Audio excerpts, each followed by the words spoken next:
microphone above his hip. He did suffer fools and he never took no lip. And after serial libertarian, then he came to talk some shit he said.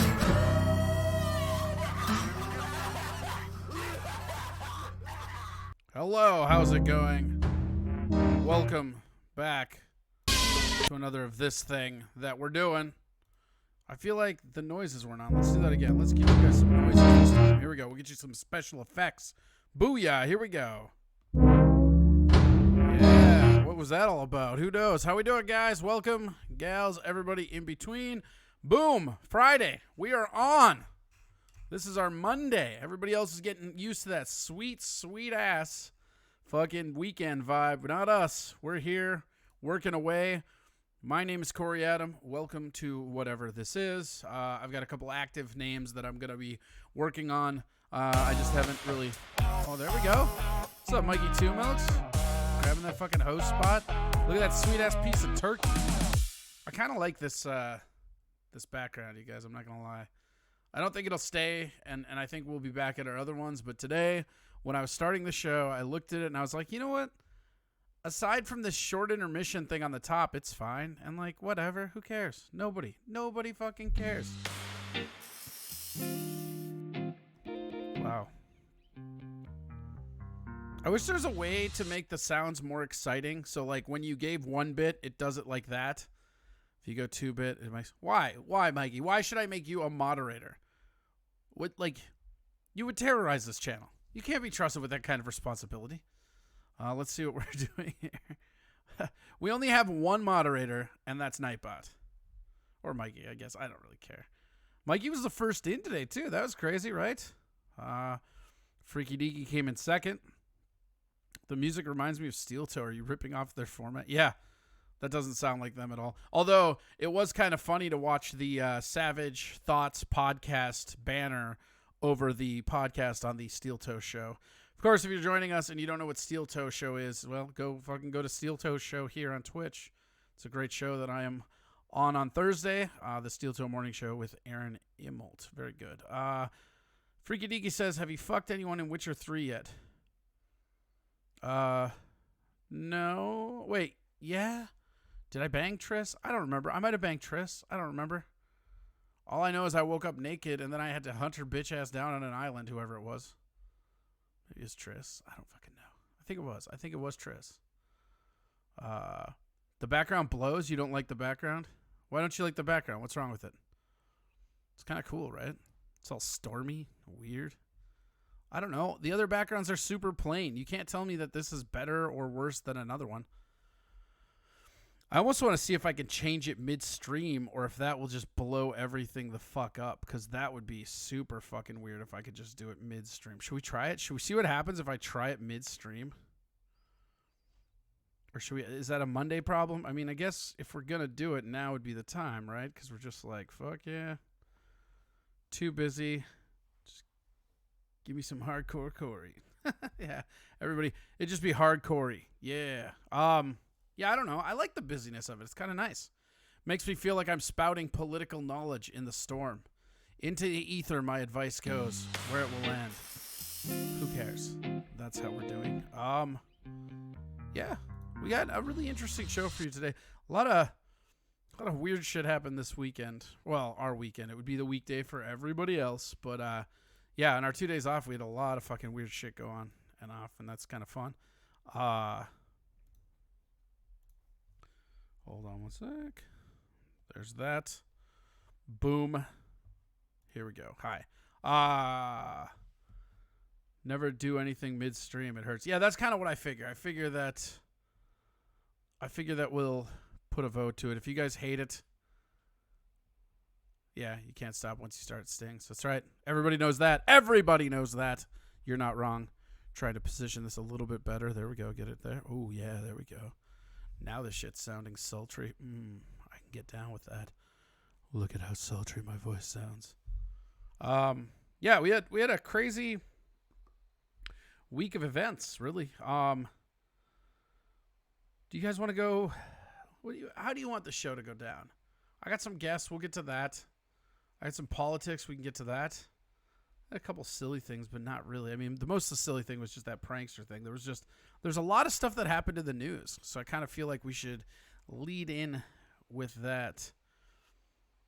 It amazes me how many other people at home studios sound and work better than steel toe. Yeah, I mean, the main problem is that computer they're on is super old, and if they wanted to upgrade, it would cost them a lot of money, which I understand, but still.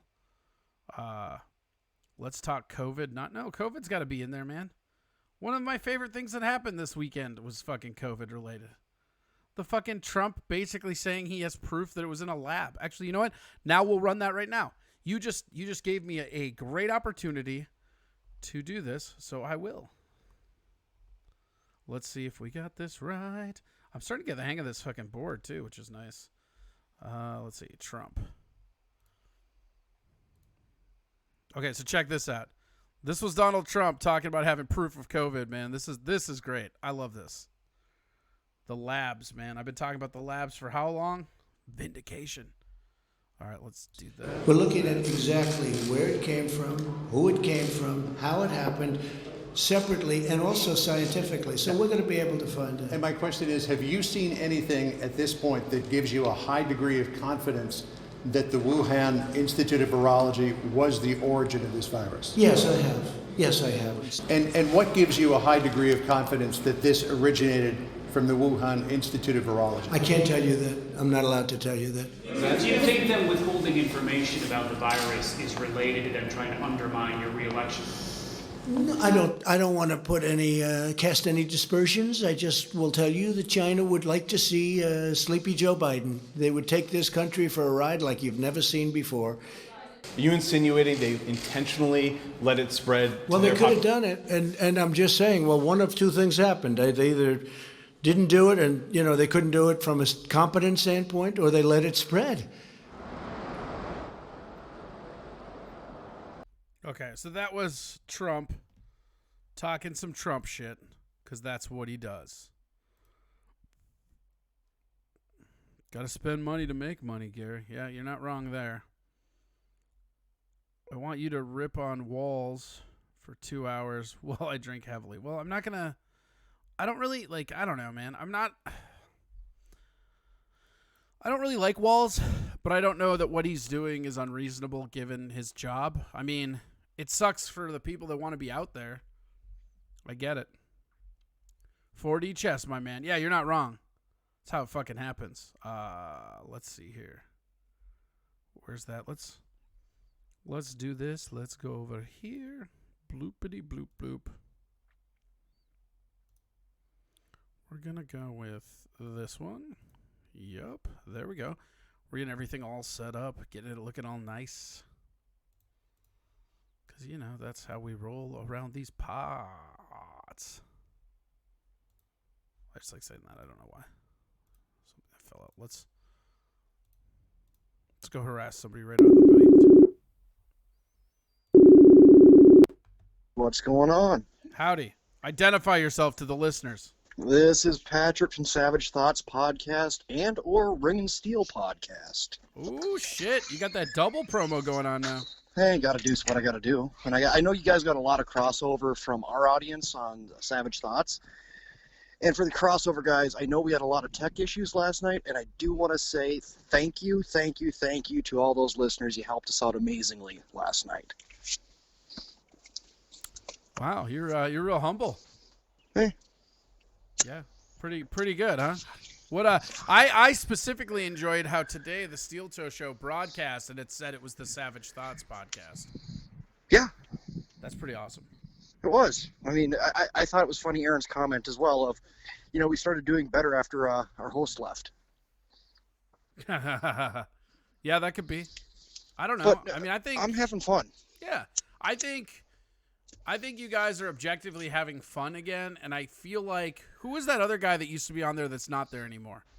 Which one? Joe? Yeah, Joe. I feel like you guys were not having fun when Joe was there towards the end of Joe's run, and I feel like you guys are getting back to having fun again. Well, for me and Matt, it's always been about having fun and blowing off steam. If we have listeners or not, right. And if we didn't have any listeners, we were still going to do it because it's how we blew off steam. screaming at mics at stupid stuff. That's what we did. Oh, shit! And we had fun with that. And it started turning into something else and pushing towards, well, how do we get monetized? How do we, all that kind of stuff. What a And it dork. stopped being fun for a bit. Yeah. And it kind of got into a grind. Well, And now we're back out of that that. happens every time you have a creative project, is that there's this real romantic period of where you're trying to get everything to work together. I mean, like take this show, for instance. This is episode 31 now. Right. And it's already kind of feeling like it's hitting a routine, but it's starting to feel more like a job. Like, oh shit, I got to research this stuff. I got to look into this. I got to talk to see who I want to bring on. I mean, I think it's natural as a product progresses that it becomes more of a job. But I also think the people you keep around you dictate the fun you have. And I really think you guys have more fun when that Joe guy isn't there. We have fun with Joe when he comes back now. Like, he's been on with us a couple times and we have fun. Mhm. But I think it's the grind for Joe as well. It was one of those things of he had a lot going on in his life. I don't want to talk bad about Joe. I mean, he's a great guy. He does his own stuff. And he's a busy guy, so it's a grind on him. It was a grind on us. We weren't great at prepping, so Joe was basically prepping our shows. That's a lot of work for him. And then Rusty and I were coming in blind. And now Rusty and I are just screaming about stuff and pulling it up on the fly. I heard Aaron, I prepped the show in 5 minutes this morning. Yeah, we do that pretty much every Thursday. Yeah, well, I mean, you have to. Rusty Grammer says, can't hang around to tune in. I have to fuck trophies to tend to. Is that the kids? That's pretty great. Yeah, that'd be the kids, crotch goblins for them. But wanted to show some love and then gave a bunch of bits. Thank you so much, Rusty. That's nice. Nice of you. But no, we had an amazing night last night. We really did. So, I mean, to the point of my new mic will be there probably Thursday. Oh, you're getting a mic now too? Yeah, I ordered a Heil the Finn black with red. It's a badass mic. Huh, okay. So Everybody's getting fucking new mics. You got fucking Rusty got one, you got one, fucking garbage. I need to start I got this sweet Yeti digital one, but I feel bad. I need to get like a collector's edition fucking You know what I really want? You know what I've always wanted?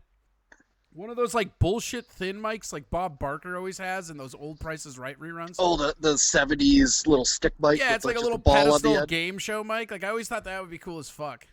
Yeah. It's like you have a The only- PowerPoint pointer. You're like pap pap. Yep.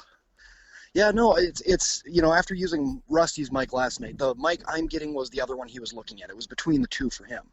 Oh, there you go. See, that's rad because then you don't have to copy him, and you guys can both fuck around with each Well, other's stuff. Right, and the thing that we're talking about is its personality. So mine's a black mic. It's a flat black mic with red pop filter in it, and it's built in. Right, and you're a flat person, so it fits your personality. Exactly. I call it the Sith mic because I'm a Star Wars nerd. I'm just at heart, surprised Rusty likes it so much. You'd think he'd be madder that he couldn't give it a mohawk. This one does have a mohawk. My Fid does. It's got a mohawk. I'm saying you'd think he would be madder at you because your mic's gonna have the mohawk. Yeah, he liked his because he wanted that classic ONA, classic radio looking mic. That's 50s, 60s. Well, then why the fuck did he spray it down to look like a fucking broke down Hyundai Tiburon? Like seriously, first off, that car sucks. But second off, that microphone looks like that sucky car. It's actually his is a really nice mic. It's got it's some a great weight behind mic. it. Just the color scheme, man. The silver and blue. Yeah, what the fuck is that? I don't know. That's sure for you. He could have got the silver and black, but he went silver and blue, and that's fine. It doesn't bother me. Here's the thing. It's an audio equipment piece, so who cares as long as it sounds awesome, and it does. Yeah. When I was yelling last night, we went back and listened to it, and just listening back, and it's not distorting when I'm screaming into the mic, where our other ones, it's screaming, just distorts the hell out of them, and then just talking on our normal mics were so muddy, and it was ridiculous, and you don't realize that until you have something else to compare it to. So you kind of owe your listeners an apology. Oh, a bit, yeah, a bit. Apology among other accepted. things, the audio quality, yes. I mean, Rusty's racism. Let's see, what else can we go? Yeah, that's a long list. Yeah, wow. Should be you guys should have like a wrap-up show, but it's just a red apology letter. Right. Just half the I'm length sorry. of the podcast. We'd like to apologize to the left and right labia of all nuns listening to this program. Right. Also, man, any no. varicose veins on bean sacks, you are also apologized to. It's the Christopher Titus apology. Yeah. To all my Native American peoples, I'm Whitey and I apologize. That's right. One of my favorite bits he did. So yeah, you guys had quite the weird cacophony of fun last night. Seemed like We they had did. fun on Wednesday night too. Everybody's just fucking owning it up as of late. Well, I think it's people going stir crazy, and myself. I didn't talk about it too much on the air last night, but I was getting frustrated to the point just reading all the posts on all these news sites and everything else, to the point I just had to stop. I just had to stop because I was commenting, I was trolling people and stuff like that, and I just had to stop because the more I got into it, the more pissed off I was getting, and you just have to stop. I walked away from Facebook last night at like 4 a.m. after successfully weaponizing the care emoji. I saw that. That's awesome. Oh, man. If you want to, like, I don't know how many of you people have people you argue with on Facebook all the time, but if you want anybody to just fucking lose their mind in the middle of an intense political debate, just chuck them a care emoji right on what they're saying. You know what I mean? And then refute it. Like, go nuts. Like, you're a fucking piece of trash human. This is why you're fucking wrong. And then just give them the care emoji. It confuses and angers them. Oh, God. Rusty and I Mikey did that Two for a Milks wants to while. know what your opinion is on Sven Sungard. Sven? He's gone. I was going to bring that up. Yeah, speaking of care, yeah, they fired him. Yeah, what did he say that got him fired? I don't even He remember. retweeted someone else's post. Okay. The post basically said that the protesters down at the Capitol were armed Nazis and fascists and stuff okay. like that. It's not the first time, I guess, he's done it, and then he started to refute it with people on Twitter when he was getting blown up.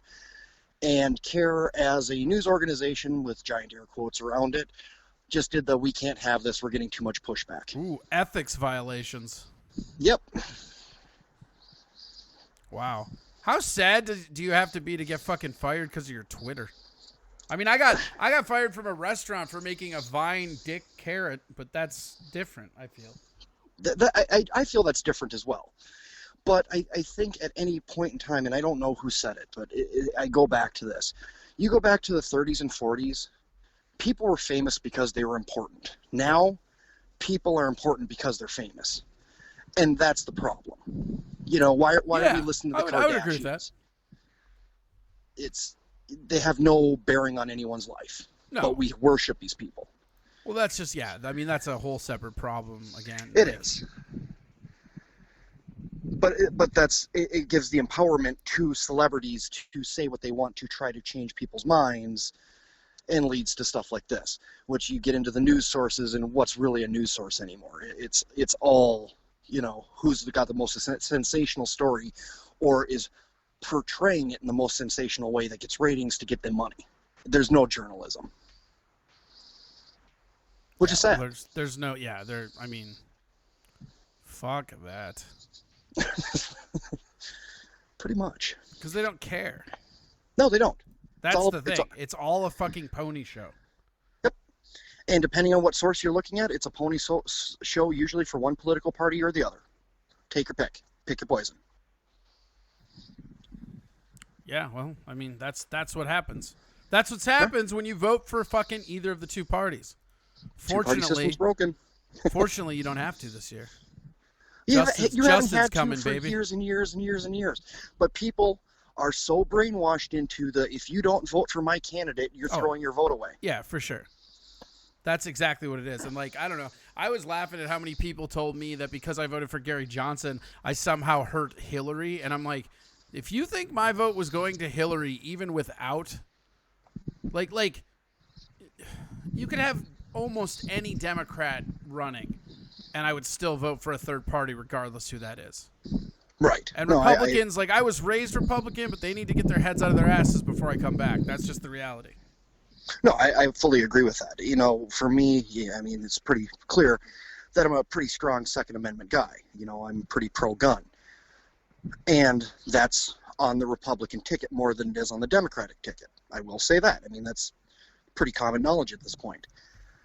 But at the same time, I can look at the other side and go, Yeah, they got some good ideas too. Y'all need to start doing this. Number one, let's get religion out of politics. Yeah. I fucking hate that. That's, about the I mean, Republican Party. that's the honest to God, like, that was the splintering point with me and Republicans was the abortion issue, but not because I was pro or anti. It's because they kept citing God, and I'm like, fuck you, dude. Like, I don't give a shit what you believe. The moment that you're telling me I have to listen to what you're saying because of God is the exact moment I'm done listening to you. I don't have to do that. I'm an American. Get fucked. And it goes, for me, it goes to the same thing on the side of gay marriage. If two people are crazy enough to love each other and want to get married, fine. It doesn't affect me. It doesn't change anything for me. I don't care. Now, y'all want to break up, you're going through divorce like I had to, and you're going to be paying out some money, but that's the way things work. You don't get one side. You don't just get the good. Yeah. No, that's exactly it. And then you're also culpable in what happens. Like, the big thing is when you vote for the lesser of two evils, you always get evil. That's the way it works. Correct. Absolutely.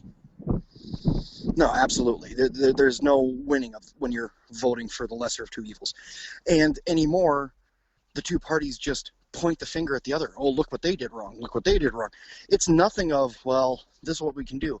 And as much as I don't like him now, so don't take it that way, but Ventura, when I watched him campaign when I was in high school and watching him run, they had both guys on the stage.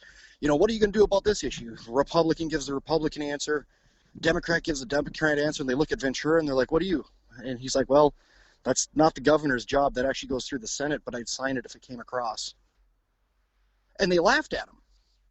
So he was completely honest with these people, and they laughed at him. Well, but I mean, that's what happened with Gary Johnson. Like, if you watch that clip, that famous Aleppo clip, they're rapid firing at him anagrams. They're like, what do you think of the Scud UDD? What do you think of the A512? And then they go, what do you think of Aleppo? And like, he never even blamed that, but I always thought it was weird. Like, he apologized in full, and then the next time around he spoke on it in issue. That's what I want out of a president. I want somebody that can admit they made a mistake and then do the things they need to do to remedy it. That's what you want. That's called being a human being. Correct. But that's where you start getting into more of that moderate area and looking at both sides and going, okay, you guys over here are way shit crazy. You guys over there are way shit crazy. Can we meet somewhere in the middle and work this shit out and just come to something that helps everyone, not just your donors? That's and everyone not out how there? it works, though. Yeah. No, you're right, but that's not how it works. No, it's not. It's you have to put up the most polarizing candidate. And, you know, you can even go to the NRA. The NRA, oh, well, they're asking for this, this, and this. Yeah, because if you look at the other side, they're looking to ban everything. So they're trying to meet somewhere in the middle. But in order to do that, you have to ask for the world on either side. Well, there's no middle ground anymore, because if you don't believe what I believe, you want people to die. That's like just what Correct. It is. No matter if you're left, right, or in between. If you think differently than me, you clearly want people to die. It's like, look at these school shootings, right? Like, Can we all just get on board with, no matter what you feel about guns, nobody wants dead kids at school? Nobody wants that. No matter what you think about guns, nobody wants dead kids. No. And that's the whole issue, is like, we get to these fucking hyperbolic extensions, and then we get caught down in that minutia, and we can never talk about the nuance of actual issues. Look at abortion. You're not pro-life. You're not pro-choice. You're pro or anti-abortion. That's it. That's all it is. Absolutely. Absolutely. I've got other thoughts on the abortion issue, but that's another conversation altogether. But I like that. Oh no, I'm serious. I'll give you a little backstory. I'm adopted. Okay. So that changes my view on abortion a little bit. Sure. However, after talking to people, right, there is a space for it. Yeah. It shouldn't be an all or nothing, that all abortion's illegal, or all abortion is legal. Right. There's got to be somewhere that you can meet in the middle. And here's my thing, is that I believe that we're overcrowded as it is. So why take away a path to get rid of a human being, ever? And the people that want to say it's killing a human, good. What's your next point? That's not, you're not arguing a point. You're just getting caught down in minutia that doesn't matter. Also, if you cut a baby out term 1 and set it on a table, it dies because it's a parasite. Correct. I can agree with all that. And I do still stand by, and this is part of that, talking to people on both sides of that political spectrum, that if we made abortion 100% illegal in this country, you're going back to backroom coat hanger abortions. It's still going to happen. I agree with that 100%. And I also don't think that we should be funding them. I've never believed that. I agree. think that we can take away some of the subsidies and keep it legal, and the problem will just rack itself to what it's going to be. Right. No, let's see. Hold on. We're going to get caught up in the chat here. You got me bogged down. No. Yeah, how dare you be enjoyable to talk to, Pat? I hate that about you. I try to stay educated on stuff and actually, research points, not just spout off at the mouth. Hey, I know you do. I like your brain, buddy. Let's see. Bradley 183 or 138 says Sven may have lost his job, but I heard some positive news that the weather will continue to happen as it has in the last. I think he meant past. And then he said goofy Gary because you gotta fucking insult me, you piece of shit. Vermin Supreme mofos, writes Yogi Escobar. Yeah, I mean, I don't know. Vermin Supreme did win a libertarian vote this year, and I really enjoyed that. Like, he's not going to win the primaries, but good for him, man. That dude's been grinding with the heart that I wish half politicians had. Absolutely. Rusty Grammer says, holding a bottle right now, but Team Yellow, FTW, fuck the poopermint. I can hold my goddamn hand? I don't know what any of this means. Is this code? Bradley says, I voted for the Jill woman. Oh, Jill Stein. Green Party. Sandy, my name's Sandy, says, I tried extremely hard to get people to vote for Gary Johnson last time around. And like you're saying, everybody says it's a throwaway vote. If everybody thought it was a throwaway vote, they'd actually voted. It'd be different. Yeah, well, the problem is that, and this is important if you are a third parties person, and I believe this. I mean, I'm a very dyed-in-the-wool libertarian and have been since I read End the Fed by Ron Paul. That was my awakening moment, And the thing about it is that when people talk to you about, they can't win, so you're throwing away your vote, just remind them that they're suppressing your vote and that they're being anti-American. Like, correct. Anybody that's going to tell you, it's only this. If you believe in somebody, you vote for them. If you don't, you don't. There's nothing else involved in voting. Anybody that's trying to tell you different or guilt trip you or try anything, they're trying to convince you to vote what they want you to do. And that's selfish. That's anti-American. That is fascism. I think we need to get back to an era where we stop telling people how we voted. Look at the 60s. When you ask somebody how they voted, it's mind your own fucking business. I bet if we got back to that, things would be fine. No, absolutely. Absolutely.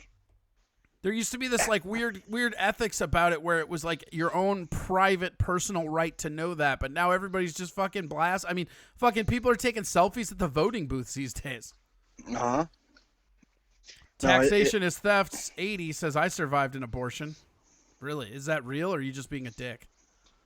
King of Clubs says, I'm adopted and recently found my mother. She told me that her parents wanted to about me, but she wanted nothing to do with me. Abort? Why can't I'm going to guess abort. This shit? It's so tiny on the side of this fucking computer.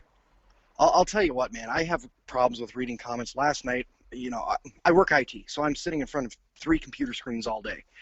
So when I'm even on the podcast, me trying to read that shit, my eyes are going so fucking buggy by the time it gets to that point. I'm like, oh, Jesus, I can't read. I just can't read. So, apologies to our listeners again on that one. That when it's me hosting, yeah, I have a hard time reading that shit because I've been sitting staring at a screen all day. Ellie Mae says, the thing about abortion is that there's exceptions to every rule. Like, if abortion was illegal, what about if someone is raped or forced to carry it? Yeah, no, you're right. That's the problem with abortion anyways, is that it's such a weird issue that you're not going to be able to get something that represents everybody through it. Because if you make it illegal, people are still going to get them. We've proven that when it was illegal, yep. People will still do it. And now you're talking about, like, not only are you putting the mother at risk, but then let's say it's botched and the kid's carried to terms and then they have a bunch of disabilities or something. There's all kinds of shit. Sorry. Yeah. No, that's fine. Go ahead. I don't give a shit. No. Sandy says, I really truly thought about Gary Johnson, had a shot last time. I don't think there's a shot for a third party, honestly. I think this time around is actually a better shot for the Libertarians with Justin. It depends on who the VP for Biden is. I don't think that matters. I do. You're not going to unite that party. That party fractioned themselves into 7. Like there's 7 different parties, and no matter who you pick, let's say you reach out an olive branch to Bernie or Liz or Tulsi or Nope. Pete or any of them. It doesn't matter Nope. because you're There's still only going to have one person that can unite it. There's one person who can unite that Obama party. is not going to be the vice president. No, Hillary. Uh-uh. She can, because there were so many people that wanted her the first time that now she can beat Trump. Yes, she'll be VP, but Biden's not doing well, physically. Let's face it. I really think the dude's got dementia. Yeah, it seems like Alzheimer's. It seems like early onset of Alzheimer. Correct. So I don't think he would make it full term for the presidency anyway. And that's going to be debates if we have them. That's going to be a big I haven't sticking thought point. that a president was going to make it the full term in a while when Obama got there. True. But if Hillary is picked, that is the only one that can pick up and unite most of the party. Not all, because you're still going to... I believe that, like, Hillary is a pander piece to the exact people that put Biden in there, and look at how uproared people are. Because you got to remember that Hillary wasn't even the party's choice last time around. It was Bernie again. Bernie is who people wanted. And so anything short of Bernie, Tulsi, or Liz Warren doesn't even make a drop in the support base. And then then you have on top of that, there's no real way. There's no way that the Democrats win this election. It's most likely going to be Trump again, but there is a narrow thread that Justin Amash can go through. Amash. I hate his name. I always call him Amish, and then I fucking can't say his name right. Yeah, fuck him. Amish electrician? Yeah. Okay.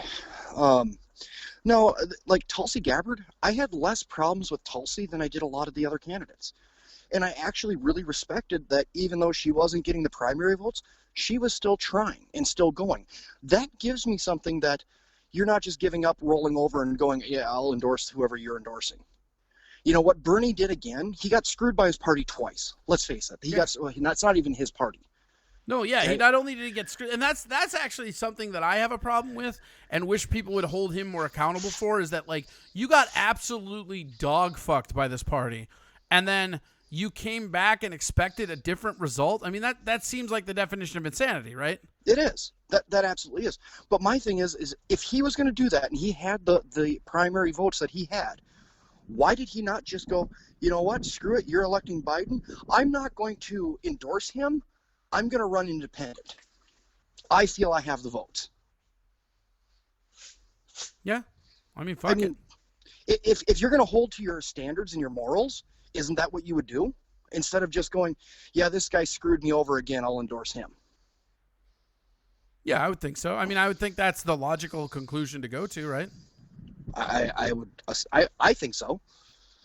But that's not what happens because we're in a broken two-party system. Yeah, I mean, maybe. Like I said, there's a thread this way. This election, there is a thread that literally will lead to it. And it's this Justin declaring for the Libertarians does a bunch of things. One, it gives Libertarians the first elected seat in Congress, which is huge. But two, this is a guy that has a history of being anti-Trump, but also has a history of being very Republican when it comes to policy. He's the exact, and Tovar can vouch for this. Any of my friends can vouch for this. I have been saying this is who needs to run since Gary lost. Like 3 weeks after he lost, I was like, this is who needs to be next up. Because this is exactly where it is. And this dude walked away from the Republican Party and then is running by himself. I mean, this is going to be crazy because the real problem is that if you get over 5% of the popular vote as a third party, you get that major party money. And the reason why that's important is look at Minnesota. Right. Ventura was only elected with the money that Ross Perot was able to generate with his presidential run prior to that. Right. Yeah. Yeah. Prop Me Up Against the Jukebox says Bernie running as a third party could work if Corona wasn't happening. He could still do it on his own right. Well, I mean, it's not going to happen, though. Bernie's not going to run as an independent. He already said last election that he's going to kowtow to whatever the Dems want because it's too important to stop Trump. Don't you remember that speech he gave about why he's not running against Hillary? He's going to give the same speech this way because the ideology is still the same. Correct. And that's just it. Is he's towing the party line again because he knows if he does run as an independent, it fractures the party and neither win. Well, it's fractured anyways. I mean, the problem with the way that the Dems went about identity politics is that now they have a fractured group of people that no matter what happens, somebody's gonna no matter you have 7 different parties basically. So no matter what happens, 6/7 of your base is gonna feel like they got fucked. And those people aren't going to show up to vote. They're not going to show. I mean, fucking Bernie supporters didn't even show up in the primary to vote. No, they did not. And do you know how many Bernie people I know that were like, "Yeah, I didn't vote in the primary. I'm just going to write them in on the ballot." Well, that's not doing your due diligence, man. No, it's not. And that's the thing is, and then you look at places like Michigan where it was voter suppression. Well, there was voting booths at all the colleges. I mean, you go to Lansing and you go to Michigan State. They had like 2 or 3 different polling places open. And they didn't get the votes. They just didn't go out and vote. That's not voter suppression. That's people just, I'll write him in. When he wins, I'll vote for him for president. It's not following the entire process through, which is frustrating. You know, that's how we end up with someone like Trump in office, because everyone gets frustrated with everything going on. But that's not, I don't believe that. I believe that we end up with a Trump in office because the two parties are so disconnected from what the American people want that we're more apt to vote for a Carnival Act. And I agree. We want, that's what I'm getting at. No matter what you think about Trump or how you think he's done as a president, we can all agree that going in, the guy was underqualified for the job. Yes. And the thing about him that's so crazy is that we've established that the only prerequisite to being the president now is being rich and being a celebrity. That's it. Correct. Nothing else matters. And that's interesting. You know, I mean, like the real thing that's going to be interesting to watch, and Ryan brought this up last week, is how the third parties are going to get on the ballot is going to be real crazy this election. Because you can't go door to door. Who the fuck's opening their door? Well, not just that. Here's the other one: is look at places like California and how they have their voting system set up, and the requirements you have to do to get on the ballot in California. I mean, the Democrats have got places like San Francisco locked down to it's only going to be Democrats coming out of there. That's how it works, because you have to have so much of the votes at the top, and they take the top 2 people, and that's who runs. Not the top Democrat, top Republican on a 2-party system. Just these are the top 2 parties. Oh, they're from the same party. Oh well, run them. Yeah, but I just think with libertarians, I just think it's like getting on the ballot in all 50 states. Just having your name written on the ballot next to the other 2, like you're never gonna win if that doesn't happen. No, you're not. And I think this one, I honestly, and I say this almost every election year, and everybody laughs at me, but we've been trending up as libertarians. This one has as good of an opportunity to win, maybe better than last election's Johnson campaign, and I didn't think that was possible. I thought that if you weren't able to make major party status when it was Trump versus Hillary, you'd never do it, but Trump versus Biden opens it up again, and the difference is they're going with somebody that's not going to get crossed up. I mean, Justin's solid. That dude can debate. He has the voting history. He's been a libertarian his whole life. He just did the Bernie thing where he switched to Republican to get into the Guild, and then when the Guild got mad at him for not being a member, he dipped out. He's, fuck you guys, I'm leaving. Right. No, I agree, and that's what we need. That's the type of politicians that we need on both sides of that aisle. You can lean one way or the other, but you can't go, well, that's their idea, I'm not voting for it no matter what. Yeah. Tovar says we have Trump in office because the fanatical right shows up and primaries. Yeah. I mean, that's not the only reason, but yeah, the main reason you could also say that we have Trump is because Bernie's primary supporters are college kids who don't do those things. Right. Because people say they support Bernie, but we're in the era of slacktivism, man. A lot of Bernie bros, like they're big Bernie bros in between their fucking save files on Fallout. Yeah. Hold on, I gotta go vote. Let me jump out of this Call of Duty room real quick. Yeah. Hey, could you vote for me on Ventrilo? Right. Can I Venmo my vote in? Me and my buddies have a raid campaign, and I just can't cancel it. Sorry. Yeah. Speaking of Venmo, don't forget to go to Venmo. Corey Adam Comedy. Give anything you can. It's the first of the month. Trying to make fucking rent. Got 4 more days. See what happens. Whatever. You never We'll know. get there. You never know. You know. PayPal too, if that does anything to you. I don't have Cash App because I'm not a whore. Well, Shut it. no, it's going to be an interesting cycle, and I enjoy watching. It's gonna be dirty, man. It's gonna be mean and it's gonna be dirty. Well, and here's my thing, okay? I'm not a Trump fan. I'm really not, okay? The man needs to have his Twitter taken away. Get rid of the man's social media, please. Let's stop the president from trolling people live on television. It's not professional. I kind of like that, though, if I'm honest. Like, objectively, like, him trolling people is the only thing I don't hate about him. Like, as much as I dislike him as a person and I don't think he should be the president, he does have some objectively funny quips. No, he does. But what I'm getting at is if you took that away, okay, and take away that side of him and make him to be more professional, would he have as many problems as he does right now? Because it's mostly what he's running his mouth that gets him in the trouble. No, I think he would. I disagree with you. I think that if you could have done that from the beginning, maybe. That's what I'm saying. It's from the beginning. Yeah. But I mean, at this point, people are so far gone with the damages derangement syndrome that like I mean, look at how many liberals can't understand that China's responsible for this outbreak. Right. Like they just can't, and I'm not even saying bioweapons. I'm saying they had a facility accident of a lab that we got informed about. We got warned about. Our own embassy told us this was going to happen. Yeah. You mean like it did the first time? Oh, wait. Sorry. Yeah. That's why they couldn't call it SARS-2, because then people could read the script of the first one. Yeah.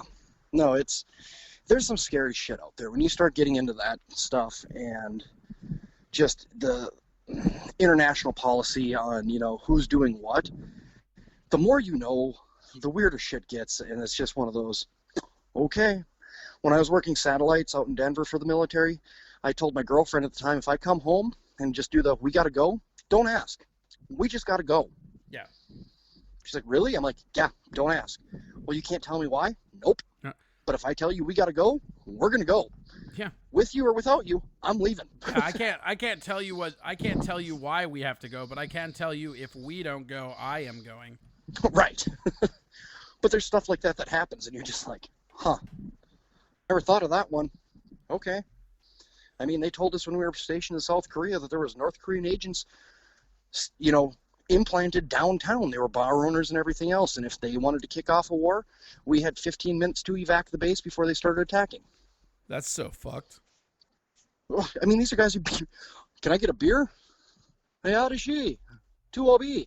Just, that guy might be shooting at you tomorrow. Yeah. You don't know. It's just messed up. What do you think about the UFOs? Oh God, where's the Area 51 raid? Didn't we try this already? Yeah, but this is different because this is the Pentagon saying it's true. Yeah, but they've done that with Project Blue Book and everything else. I know they have, but they have not publicly come out and acknowledged this leak tape as a UFO till last 2 days ago? 2 days ago, yeah. But there's been others that they have.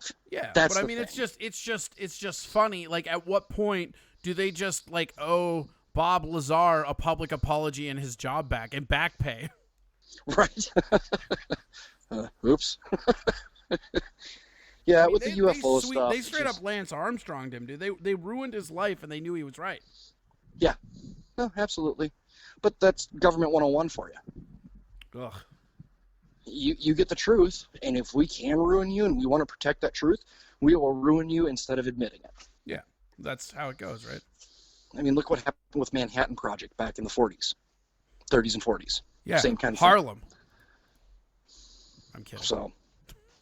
You didn't even laugh at my sweet Harlem joke there? Come on. You must be tired. You're not catching the witty ones underneath. I'm missing a couple here and there. Wide and to the left. Wide and to the left. How are we doing on comments? I know we got some. We don't talk like this and get nothing. No, man, they're nothing. They're absolutely just intently listening. Screen. Yeah, I mean, we've actually gained listeners, but they're not really typing that fast. We got Taxes Theft says, well, also everyone realized that Hillary's people actively took it from Bernie. Yeah, that's fair. I mean, how can you trust that? Well, I don't know. They all trust it. I mean, look at how many Bernie supporters you saw that thought it was going to be fair this time around. It's so funny.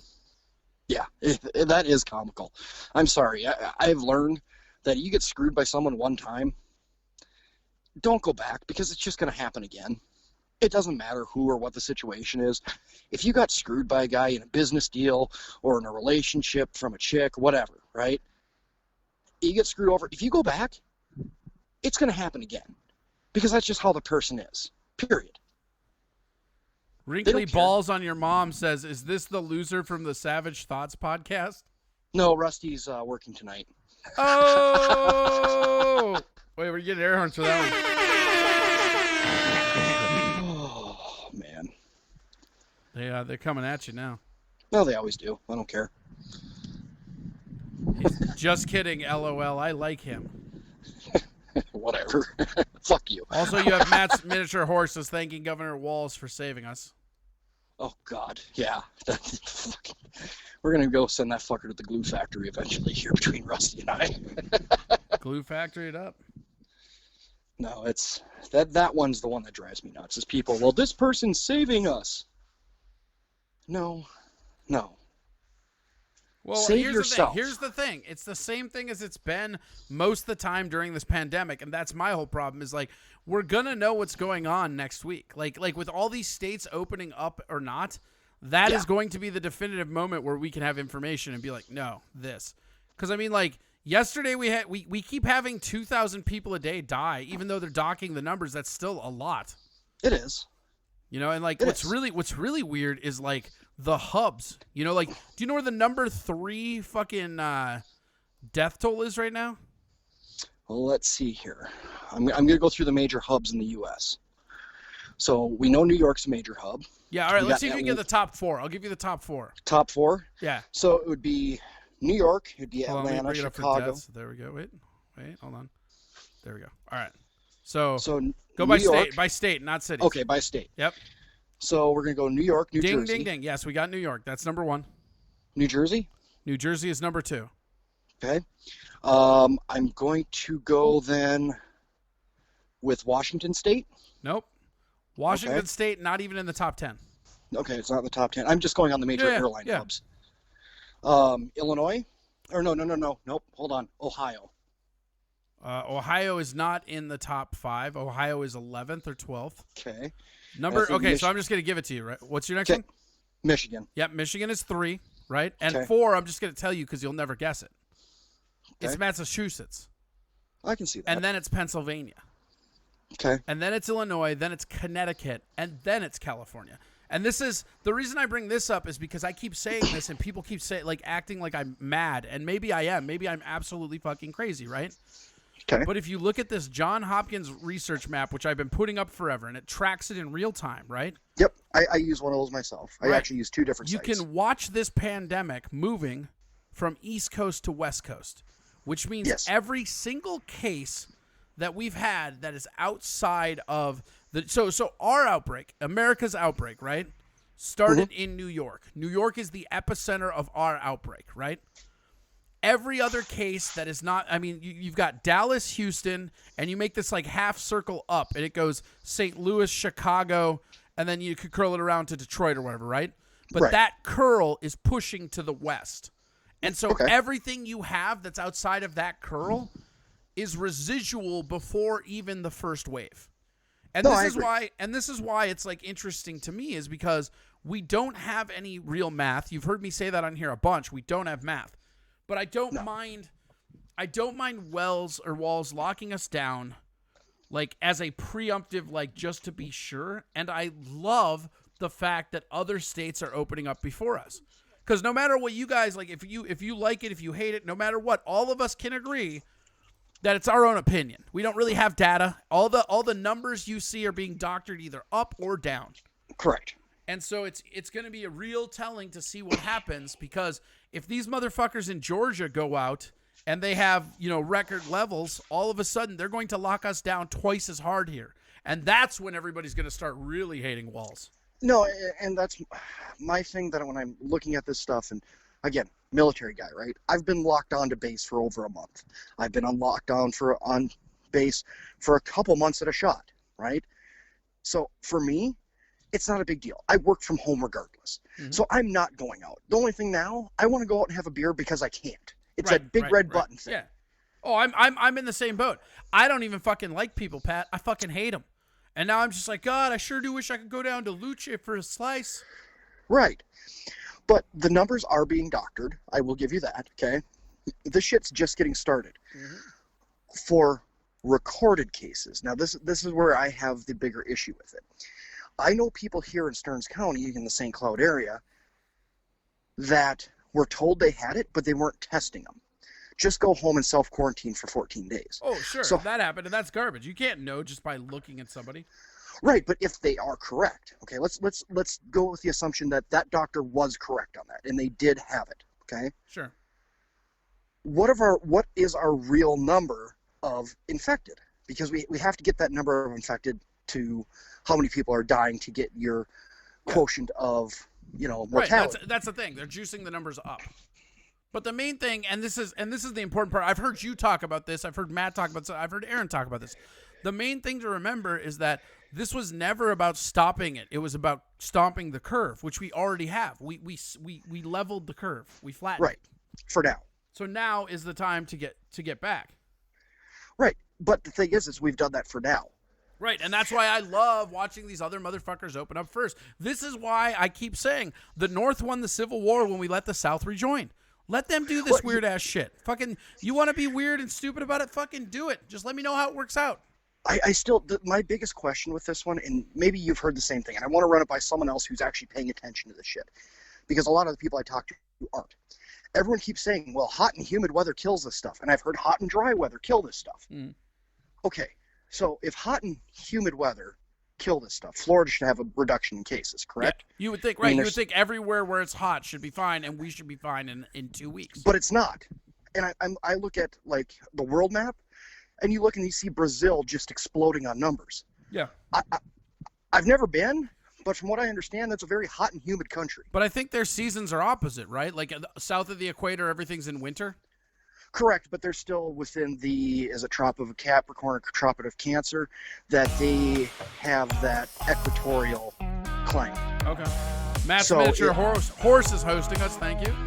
Yeah, he's a good guy. I know him. He's a good one. He's a good one. He's good. One of the good ones. Yup. But, that's the thing, is you start looking at, let's look at equatorial countries. You go into Africa. The testing's not going to happen there, so the numbers are going to stay looking low. Neither is the medicine. I mean, that was one of my other things about fucking, like, everybody wanting to compare this to, like, the Spanish flu. It's like, let's calm down about comparing medical stuff now to when leeches were a medical tactic. Right. Like, they didn't even know what a germ. They didn't even know what a germ was. They didn't even know what a germ was, much less a virus. Right. And that goes back to my mask thing, the virus thing. I keep seeing this post of, well, pants, if someone pees and they're wearing pants, that whole meme thing drives me nuts. Sure. Because urine and a virus are two different things. They just are. Right. And also everybody's always like, urine's sterile. Yeah, not when it, like, cools down. Right. You could drink warm piss, but if it's cold, you send that shit back. Tell them you ordered warm piss. Right. But the thing is people don't work medical. They don't understand it.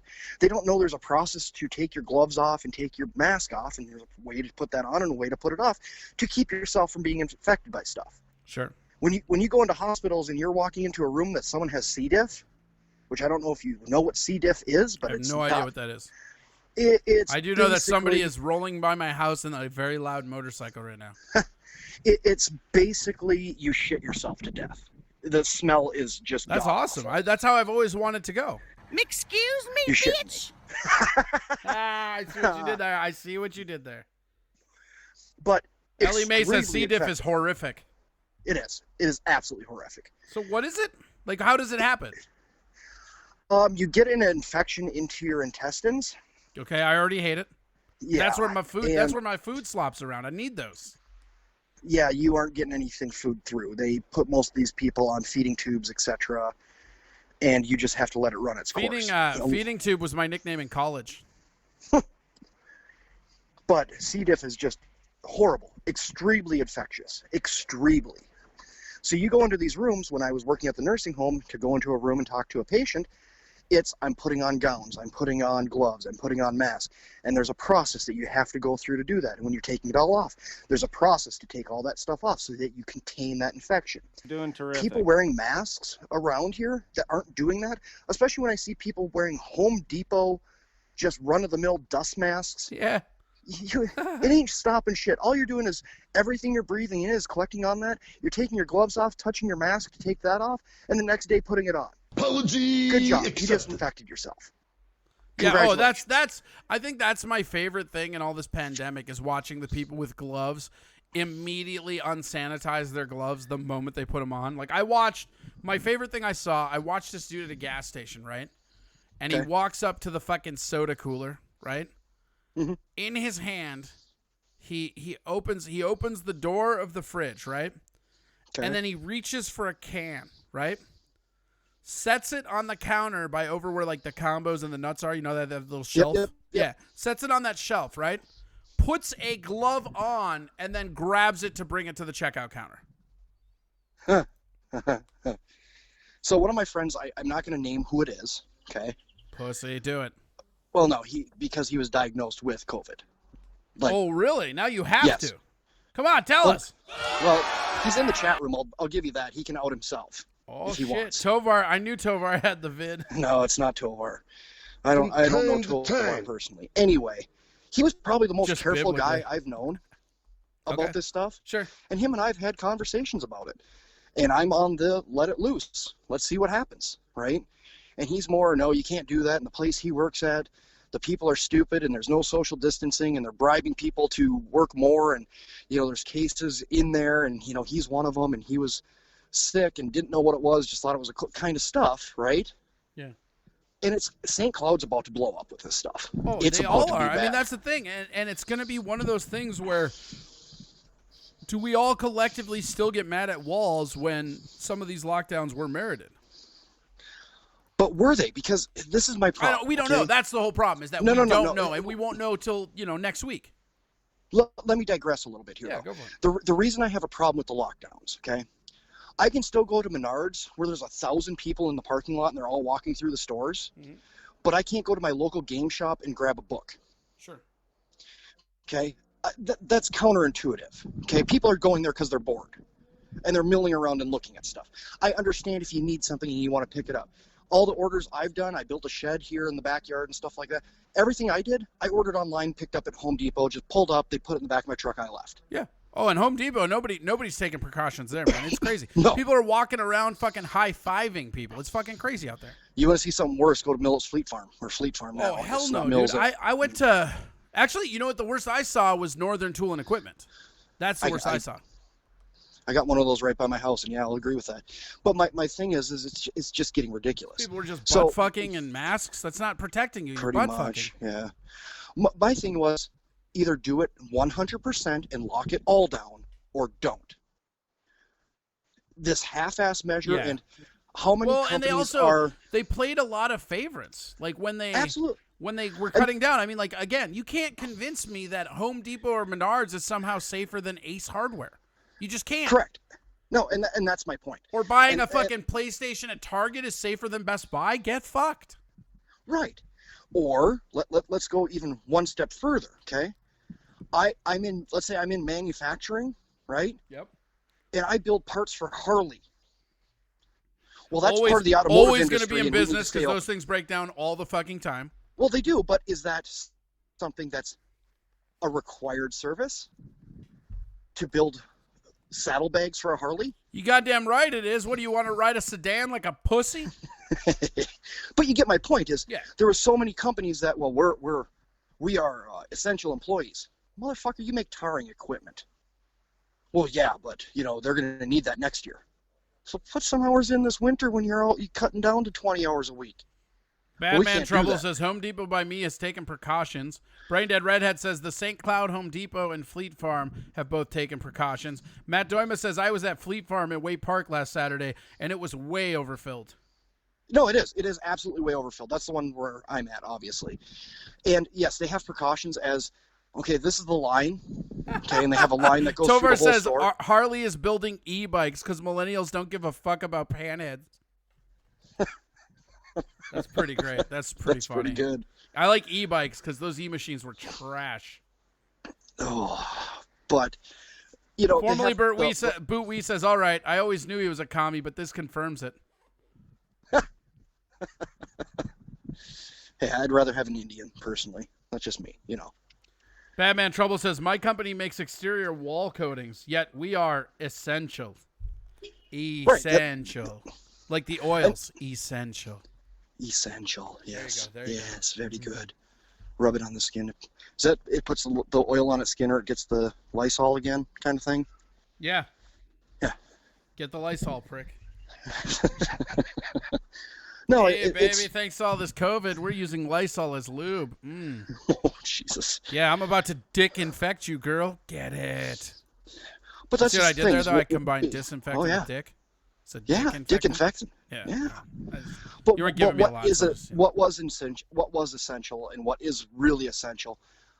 I think are two different things. Well, really. and punishing, like, I mean, again, as me, for like people in Minneapolis, like the craft brew scene's fucked, and like Sisyphus is like my home. That's like my home club. Right. And they're fucking it. Like they're absolutely fucking it. Oh, I don't think Pantown's going to be able to survive this in St. Cloud. No, and they already said it was something. I read something that was estimating 80% of craft breweries will be closed by the end of this year. 80%. It's insane. And that's nationwide. That's not just regional. Right. No, I know. And that I saw that same article, and that's just absolutely insane. It's fucking nuts. I mean, I think 3rd Street's probably the line of what's big enough to survive it. yeah, and I think 3rd Street will be fine, and I think you're looking at Summit and Surly will be fine. I would go as far as I think Beaver Island might be okay too. Okay. But the thing with 3rd Street that's going to save 3rd Street, if nothing else, is their parent company doing the energy drinks, doing the, Sunny Delights and stuff like that they do. That's what's going to save them. Right. The fact that they bottle White Claw there is going to save them. It's not 3rd Street, Minnesota Gold that's keeping that company afloat. Good beer, just very regional. It's not your Budweiser. Yeah. Well, I mean, who cares? Nobody wants Budweiser anyways. No. Budweiser really sucks, and if you disagree, fucking, you're a communist. I'm convinced. Yeah. Sam posted the article. I'm not talking about the one that Sam posted, Tovar. There was another one, but yeah, there's more than one article on it because it's a real situation. It is, and it's a very sad situation. It's why play favorites, and that's my biggest issue. That's my issue with this entire lockdown is either do it or don't. Quit screwing around with people. Well, and I feel like that's a valid complaint. I mean, my whole thing is that I get that we're trying to save lives, like I get that, but you can't just make policy that punishes small business.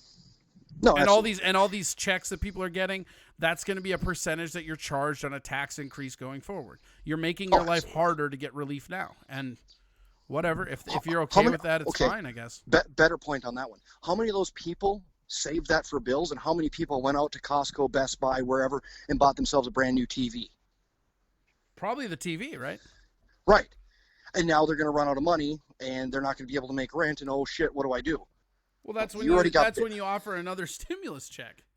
Oh, yes, but I'm saying from the realistic point of view, not the someone's going to save me. Well, that's a pretty Democrat viewpoint, and they are the second biggest party. So it is a realistic outlook. No, it is, but I'm looking at it from the rational outlook. So we've taken politics out. That's only going to make you angry. Rational thought when it comes to politics, there's no way that doesn't end in anger. Oh shit! Yes, I know. That's why I was going to leave Facebook. Oh, were you one of those? You're like, I'm fucking out of here. Fuck you, the book. I was just getting pissed at people because people would you're just proving your point because you think you're right. Motherfucker, I'm posting articles that's raw data. You can choose to read it and choose to read those figures and make your own decision. I'm reading it this way, and that's what I'm telling you. If you read something else... Batman Trouble says, I bought a bust of Pablo Escobar made out of cocaine. Hey. That's a good use of your stimulus check. That's going to go up in value until it just disappears a bit. Then it goes down. I will say that I have a friend of mine, Will, who is a very staunch Democrat, who has confided in me that he is going to be voting for Trump this next term. Because, and this is the greatest thing I've ever heard, right? Okay. He said, Trump gave me money and he just wrote an executive order to make sure I could get steak. That's all I want out of a president. Money and steak. And then he's literally going to start like trolling people when they're endorsing someone else. Like, oh, all right, how much money and steak is he offering? That's awesome. That is a real thing, especially in the central Minnesota area. There's a lot of hog farmers that are in trouble. A lot of beef farmers are in trouble. There are. And that's sad. Well, hey, man, tell people again about your podcast and how to get a hold of you. I got to get over to the next caller. They just I know you do. All right, so I'm Patrick from Savage Thoughts. We are live on Twitch on the Steel Toe Show Network at 7:30 Thursday nights. And I also am the host of Ringin' Steel podcast. That's Ringin' without the G, Steel, STEL, on Facebook. And we upload to Podbean and Stitcher. Check us out. And, you should try to get that on the network. We're trying to keep that one not live video. Oh, yeah. That one's going to be more audio. I remember now. All right, buddy. Well, hey, thanks for calling in. Don't forget to check out Savage Thoughts every Thursday. Have a good one, man. I now return you to the inky bliss. You're dead to this show now, Pat. Just kidding. I'll see you in chat. Later, buddy. All right, that was Pat. You can see him every Thursday on the Savage Thoughts podcast. That's pretty cool. All right, where is this? Boom. Boom. Boom. We got to move right the fuck along. Our next guest is waiting in the queue. Boom. Boom. Boom. Let's do that. Let's do this. This, and this. Whoop, whoop. There it is. Yes. Awesome. Here we go.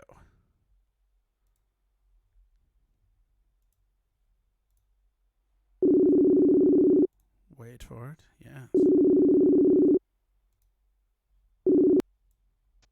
Hello? Hi. Hello, it's working. How are you? Good, how are you doing? Good. Identify yourself to the viewers. I don't want to put any pressure. I don't want to put any pressure on you, but we do have 32 viewers right now. Hi, 32 viewers. There you go. My name is Courtney Baca. That's it? That's all you got? Not local That's comedy who I am. legend? Okay. Come on. Tell me about yourself. Get into it. Come on. Local comedy goss, producer on the 10,000 Laughs Festival when that was still a thing. Yeah, remember when we were allowed to do our profession? Contributor for the Hard Times, Courtney Baca. Thank you. How are you doing amidst all this garbage? I'm doing okay. Yeah. All things considered. Yeah, it's weird though, right? Yeah, it's super weird. Have you do you have another job besides comedy, or was comedy your only income? No, dude. I work in healthcare. Oh, so that's even fucking worse. What's that like lately? Some days it's a complete nightmare. It's crazy because like you never know from like day to day or like week to week what you're coming into. Sure. Yeah. So that while everybody's at home being bored, I am at work being terrified. Do you think that that's worse for you to just get home and see everybody bitching about being bored after you had a long day where you're stressing about dying? Sometimes, but then sometimes I look at like my friends who haven't left their house in like a month, and I'm like, my life is still like relatively normal. I mean, that's pretty much me. I mean, I've left to get supplies, but the only thing I've ever really done is comedy, and I can't really afford, like, I have no money, and I can't afford to go do anything, and there's, like, the only thing I ever go do is go to the bar anyways, which isn't a thing right now. It's very crazy. It's like, I could be defiant, but there's no reason to. Right, and even if you are defiant, where the hell are you going to go? What are you going to do? Yeah, that's what I'm saying. Oh, I'm going to sneak out over to fucking Delano and hang out at a beach. Right. Or I'm gonna go like downtown and fucking sit at the skate park, even though I'm not supposed to. Yeah, I have this whole time I've had like a fantasy of going like downtown at night and just like walking the like empty streets. I bet it's. But I then bet like it's eerie. I mean, I think that would be really cool. Have you seen those like drone pictures of New York at night? I've seen a couple. Yeah, it's pretty crazy. There was, I don't know if it was like the Times or Vice, but somebody put out a like thing where a guy flew a drone through Manhattan, like down Times Square at night, and it's just fucking eerie. Yeah, it's like it's never been that empty ever in its existence. Ever. Yeah, I mean, even when it was first in its existence, there were always 80 people on that strip of land. Yeah, exactly. So how much do you miss comedy right now? There are days when I don't think about it, and then there are days when I'm like, man, I wish I could just like get back to normal, you know? Yeah, I don't know what the days not missing it are like, but that's... Yeah, well, it's different for me because I'm also like very occupied with other things. Yeah. So I'm not... And also, like, I would really miss comedy, like, if there were other people who were on stage, and I'd be like, man, you know, how come they can do it but I can't? But, like, you know, nobody is. That makes a lot of sense, though. Yeah, because if you're not seeing everybody else do it, who cares? Everybody's going through this. Yeah, exactly. It's not like there's 10 people who are, like, out there crushing it, and you're just sitting at home, like, being sad. I just worry about a lot of the, like, second-tier venues in town, like Sisyphus, or not second-tier, but, like, that second rung. Like, I mean, they're great venues, but I mean, like, Sisyphus, Corner Bar, like, because these are businesses that might get into trouble, especially Sisyphus, because it's a brewery, and they kind of fucked breweries. I know, it really does. Sisyphus at least has been able to do, like, pickup and stuff, right? Yeah, now, but I mean, the first couple weeks, they were not. Yeah, Camp Bar is another one. Matt Doima said Camp Bar. Yeah, no, for sure. It's interesting to think about what comedy's going to look like when we're, because I mean, even if this thing goes away in 2 weeks and they lift the ban or whatever, like, comedy's not going to look the same when it starts up again. Because those venues are not going to happen. I mean, think of House of Comedy. That's not a profitable method if you're not allowed to have all those people. I know. I think even when we start up, you're going to see probably a lot of masks. You're going to probably see a lot of, like, microphone covers, stuff like that for quite a while. Well, and I think you're going to see attendance caps. I think they're just going to flat out put in there whatever your seating capacity is. It has to be 75% of that. You know, just to space people out. Yeah, or even less, you know, just because, like, you know, now if you have two people at a four top, that's not okay. You know, like, if they came together, that's fine. But if there's two, you know, think about, like, a show. Now two singles are taking up a four top. Yeah. And it's weird, too, because you'd have to ask people at the door, like, do you live together? No, then you can't sit together. Right, and that's kind of a weird, rational questioning anyways. I know. It's very strange. How many comedians do you think Minneapolis is going to lose, like, just people that never come back when it's back on? Yeah, I've been thinking about that, and I feel like it's never going to be the ones you want. Yeah, you know? I think we can all be assured it's not going to be the ones we want. Yeah. Yeah, I don't know. I haven't heard anybody, like, say, like, explicitly that they're not coming back, but I'm sure it's very possible. Shout out to Glitched One. We had a new follower. That's you're doing. You're getting us followers. Get it. Hell yeah, baby. Raking them in. Fuck yeah. Cash money, yo. I don't think I get paid for followers, but whatever. Yeah. No, it's just an interesting thing to think about for me because, like, especially in Minneapolis, and I know you do a show over at Corner Bar where you have a lot of the newer people up there too, and it's just crazy how many of the newer comics were just firing on all cylinders leading into this. I mean, there were probably 10 or 15 new prospects that were all killing it.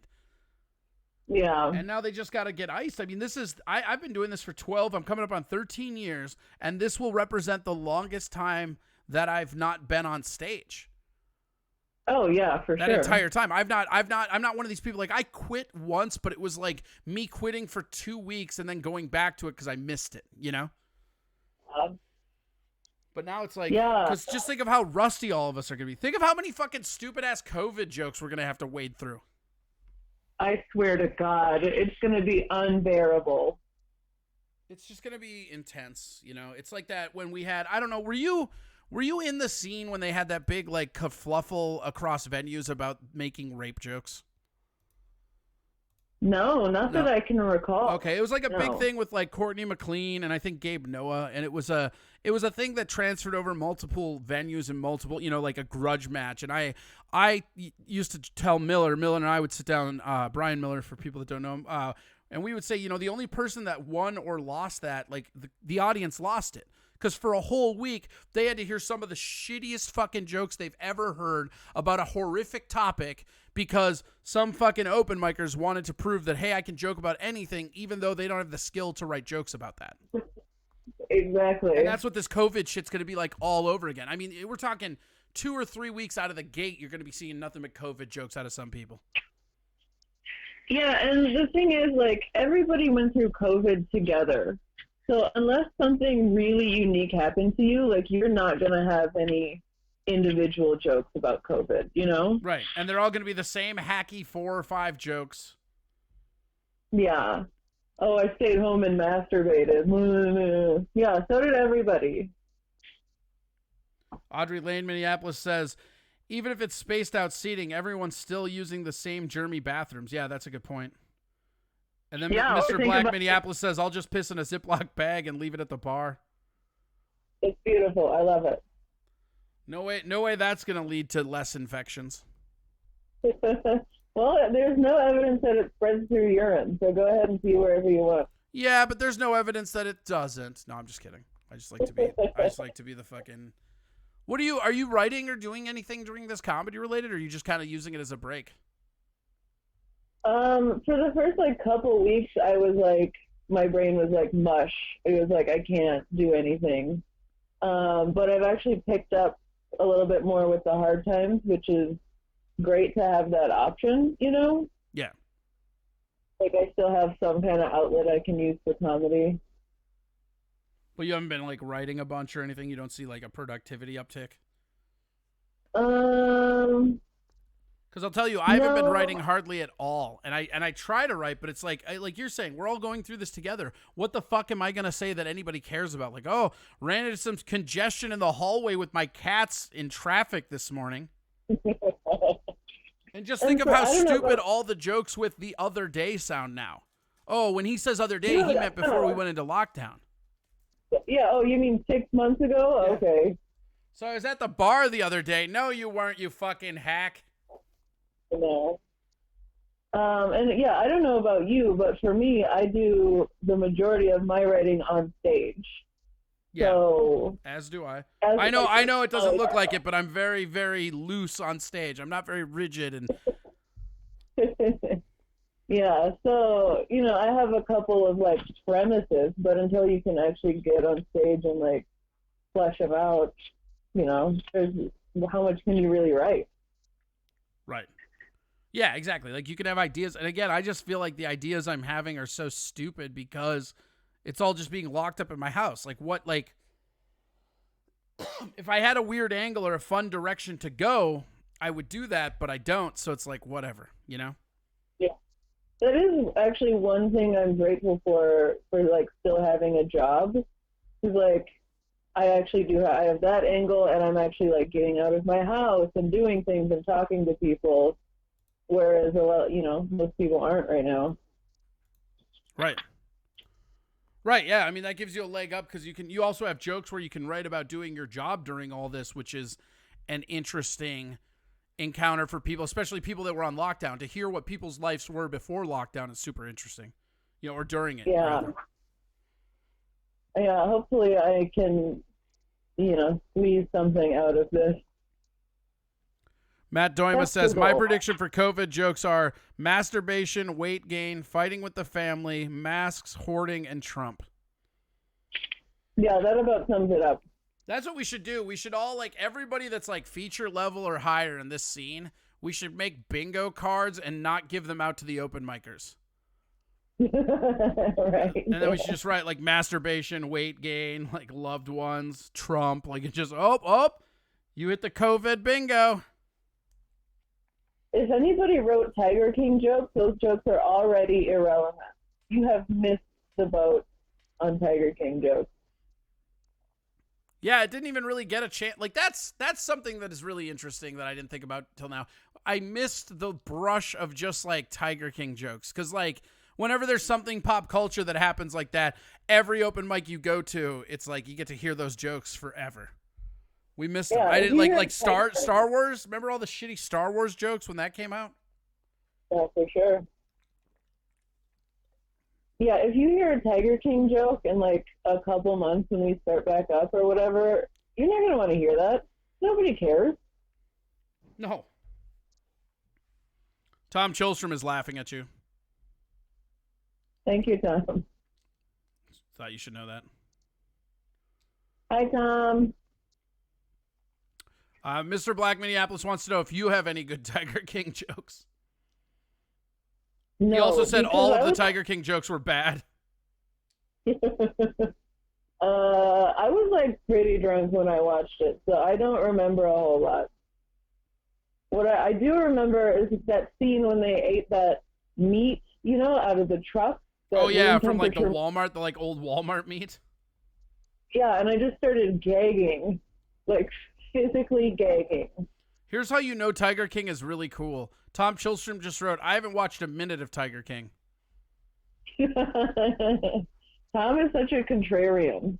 Yeah, he is, right? It's like, he's actually like, so in the show, which I'm sure you've not interacted with, or maybe you have, like, we've kind of made Tom Chilstrom the little punching bag. Because he comes in here and he gets all over, and somebody started spreading the rumor that he in fact smokes crack, because anybody that knows Tom recognizes his personality as a crackhead's personality. Tom says, I laugh with you, not at you. You're the best, Courtney. Oh, Tom. Tom, are you okay with being the punching bag? Don't ask him questions that force him to execute free will, please. I've spent many years beating that out of him. I don't need you to instill that in him. God forbid. Yeah. Tovar is writing Tommy's crack stacks with a hashtag. How do you feel about that care emoji? Okay, here's the thing, is that I stopped using Facebook when, basically when the pandemic started. So I did not know about it until, I don't know, a couple hours ago, maybe. Yeah, but it's just a day old. You're still hip. You're still on the cutting edge. Okay, I thought it had been out for like a week or something, and I didn't know. I'm such a trash instigator on Facebook. I already figured out how to weaponize it. So the point is to hug people that you can't physically hug, right? Is that what it is? I think. I mean, I don't know. Part of me also feels like they just put it in there so we have a way to respond to somebody going through a tragedy that isn't the like button. Okay, yeah, because somebody will be like, oh, my grandma died. And then your options are like, right, which is weird. Yep. Or heart, which is also very weird. That's worse. Yeah. Or you can do sad face, which feels very condescending. Or you can get mad. I feel like mad is your only rational option at that point. Yeah. Yeah, right. So I see why they have the hug. But I don't know, man. I'm a negative person. Why does everybody get hugs and love, but I can't get a thumbs down? It's not even a middle finger. I just want to be able to thumbs down something. It's a very easy, direct command. What about an eye roll? Would you like an eye roll? Well, they have that one where the eyes are on the top. I use that as an eye roll. Yeah. I don't know if it counts. Wow. Or not. Wow is what I would usually do, because wow is so ambiguous. It could be either way, you know? Yeah, but what if they take it the other way? Now they're really mad at you. Yeah, that happened. Where people thought I was like being an asshole by saying wow. Badman Trouble says a care emoji. We need a who cares emoji. Am I right? Age group 35 and up ? Oh boy. Formerly Bootwee says, fuck, even YouTube has thumbs down. Yeah, that's what I'm saying. Like a thumbs down. It's not that big of a deal. Like, how are we getting to where we have all of this shit, but we still don't have a thumbs down? That doesn't make sense. Yeah, thumbs down isn't even meaner. It's just I don't like this. Well, and a thumbs down is a better reaction to somebody dying. It would have fixed the problem in the first place. Oh, my mom died. I'm really sad. Thumbs down. I dislike that you're sad, and I dislike that your mom died. I don't know if thumbs down is the right emoji for that. What if it's the closest to feeling emotion some people can come? Asking for a friend. That's bad. Thumbs down. Yeah, that sucks. Thumbs down. Yeah, I suppose. It's better than the like or love. Yeah, love is really weird because it seems like I love the fact that your grandma died. Right. And that's like, you're trying to be like, All hey, I'm about here for you. And like, that's, you're right. The caring emotion's fine for that. What I've been enjoying is I enjoy getting into the pits of political turmoil on Facebook. And then when somebody's arguing with me and I can tell they get really mad, I've started reacting to their comments with care emojis as I keep arguing with them, and they flip out. It's fucking hilarious. It's like when you're in a text argument with someone and you just keep sending thumbs up. Yeah. That's exactly what it is. Or if I don't know if you have an iPhone, but you can actually thumbs up their message. I've done that before. I swear to God, nothing will make me more angry than us arguing via text and you send me one thumbs up. Why? Did you have a bad experience with that? No, it's just so rude. It's like saying K. It's like the letter K. I do that one a lot. That's my go-to. I don't thumbs up. I just K. Oh God. Or if I'm really mad and really want to get passive aggressive, I'll just say indeed. Because indeed is one of the like most non-committal responses ever. Because it's like if somebody's like, "Hey, fuck you, you need to fucking do this thing or pick up after yourself," and you go indeed, it's like they don't know what to do. Are you acknowledging and saying you'll do that? Or are you acknowledging you just heard it? Also, the chat room is now blowing up. 4 people have said that K is the worst. Yeah, right. It is. Oh my God, I will go off if you send me K. What's the best going off you've ever done because of the word K? Oh, I can't recall, but there are, I'm sure, an infinite amount of times I've flown off the handle. What's the craziest thing you've done in a fit of anger? You don't have to leave names or locations. I just want to get to like how deep does the crazy go? Are we talking you cut somebody or what? Old joke about this. My ex-boyfriend, a long time ago, I took all of his, I don't remember what PlayStation level we were at that point, but I took all of the games and I cracked them in half and I threw them out our front door. Ooh, what did he do? What did he do to merit that? Oh Lord, who knows? I don't know, some bullshit. So you just were being the crazy one. No, I'm sure he did something, but he was always doing something. Okay. So I don't know. Just one of those where like the infraction might have just been cumulative. Mm-hmm. Yeah, it was like 2.5 years of anger coming out with your broken PlayStation 3 game. Now here's the real question. Did he break up with you immediately when you did that? No, I think we stayed together for a few more months. Oh my God, what a milquetoast of a human being. Like, you're lovely, but if anybody ever did that to me, I would be done so quick. I would just done, don't care. We're done. As you can tell, it was a healthy relationship. Yeah, it sounds like a lot of communication, a lot of shared laughter. Yes, exactly. A lot of tension over who was better at video games, I guess. That's some crazy shit, Courtney. I didn't think you're capable of that. I'm proud of you. I feel like I could think of crazier, but that's the craziest I can think of right now. Wait, what? You feel like you could think of crazier? Yeah. Is this just therapy now? Are we doing therapy? Yeah, we can. I mean, I don't care. It don't matter. Here's the thing. Your being on here hasn't dropped my viewer numbers, so we can talk about whatever you want. The moment those viewer numbers go down, I gotta go. One time, me and that same ex, we walked to the streets of Uptown late at night and were throwing beer bottles at each other. Wait, what? and not in a fun way, in a very angry way. Like uptown Minneapolis? Yeah.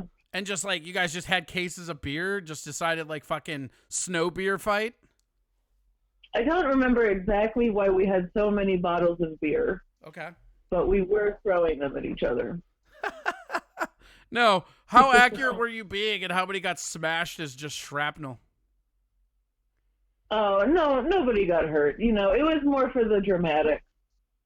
Sure. Prop me up against the jukebox says, sounds like my ex. That would be wild if that was my ex. Yeah, wouldn't it be funny? Badman Trouble says, live, laugh, smash PS3 games.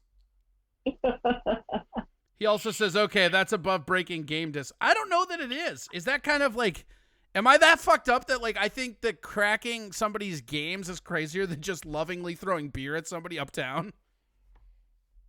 You think the video games is worse? Oh, for sure. I would be more apt, like let me put it this way, right? If something happened and I found out the next day that like drunkenly me and my other were throwing beers at each other in uptown, I'd be like, all right, let me get all the facts together. Maybe this is funny. Maybe this went down like this or whatever. I come home to those crack games. It's done, gone. Because that's a lot. That's a lot of money. I don't want to brag, but I'm not made out of replace all of my video game money. No, here's the thing: is that I know he didn't spend a lot of money on those games because they were all like beat up, and he had like gotten them from someone like third hand or something. Okay, well then it's not that bad.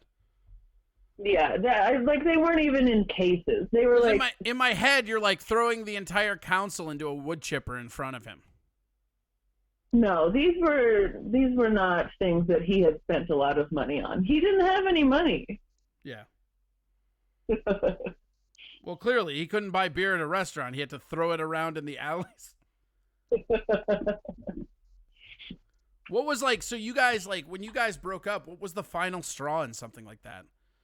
Like, how do you get to the point where you're not breaking up over throwing beers, breaking video games, but then you come to a point where you do? What the fuck is that? That's weird. Those were definitely like the steps to the end. Okay. And then I don't remember exactly what the final straw was. I think it's just that he got a new girlfriend. Yeah, I mean that'll do it usually. Yeah. Hey baby, we can work this out. This is my new girl Glinda. Hey baby, I'm gone. Yeah, that's all it took. Okay. So if somebody's trying to break up with you, getting another girlfriend is the easiest way to do it. Yeah. Because if you throw beer, she's just gonna stick around. It's like I show up to my job and my boss is just like, "Hey, here's your replacement." Now finish out your shift. You'll be fine. What kind of beer was it? Do you remember? I suppose you probably don't remember. It was probably, I want to say it was like a Fat Tire or maybe like a Summit EPA. Ooh, Summits are good throwing beers, man. I've only been in one beer-related like throwing fight ever, and it was with Mickey's hand grenades. Like, oh my god. Oh yeah, me and this dude in Vegas got into it, and he threw a beer at me, and I went over to the. It looked like a fucking action movie, but like way more discoordinated and drunk. I basically, like, in my mind, I jumped over the table, but in reality, I just probably tripped over it and got drenched in fucking Doritos. Mm-hmm. And then there was just a whole, 24 case or whatever of Mickey's hand grenades, which, again, I cannot recommend enough for throwing beer. If you like throwing beers, they're the perfect throwing beer because they're about the size of a grenade. That's why we call them hand grenades. And they just, when they hit a wall or a surface, they just explode everywhere. Yeah, they're the perfect shape for it. Yeah, they are. And then there's like some weird haiku underneath the lid to make you feel real bad about the damage you just caused. So this is kind of creepy. We have one of our regulars, Mikey Two Bucks, goes, "Is she single?" Now, first off, I don't think she is, but second off, that's a really weird time to come in and be like, "Hey, is she single?" Like, this girl, she breaks games and beers. I want to say for the record, I for sure am. Hit me up when quarantine is over. Oh, shit. You bring the beer, I'll bring the safety goggles. Everybody wins. And if you want to stop by a pawn shop and grab some old PS2 games, that might be in your best interest. That's my style, baby. Because if you don't grab the PS2 game, she's just going to break the PS4 games. And PS2 games are cheap now. You can get a bunch of them. Yeah. You can get all your frustrations out on Crash Bandicoot. I don't give a fuck. Okay, have you ever tried the smashing a beer bottle in half, like they do in The Simpsons, and then trying to, like, fight with it? Yes, I have tried to many times, and it has never worked. It does not work. Yeah. I actually, like, one time I did it while I even said, fuck yeah, let's do this Simpsons style, and I hit it, and it just didn't break. Oh, how embarrassing. Oh, it was a very deep cut on my masculinity. I don't mind telling you that. And when they do break, they just shatter in your hand. Yeah, you're left with, like, the ring of, like usually you're left with the ring where the bottle cap is on, and then some weird shard that's connected to the beer label. Mm-hmm. It's yeah. like, oh, I guess I have a shiv now. That makes sense. At an old house I used to live in, we even tried, like, scoring the bottle. Like, we pre-scored it and then smashed it. That didn't work and either? It still didn't. Huh? That didn't work either? No, you would have to score it, I think, really, really deep.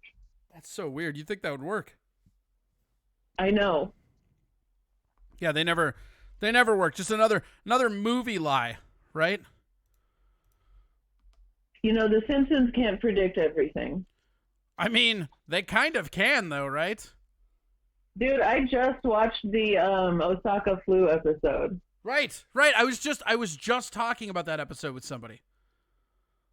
It's so good. Because he brought up the, like, Trump on the escalator thing.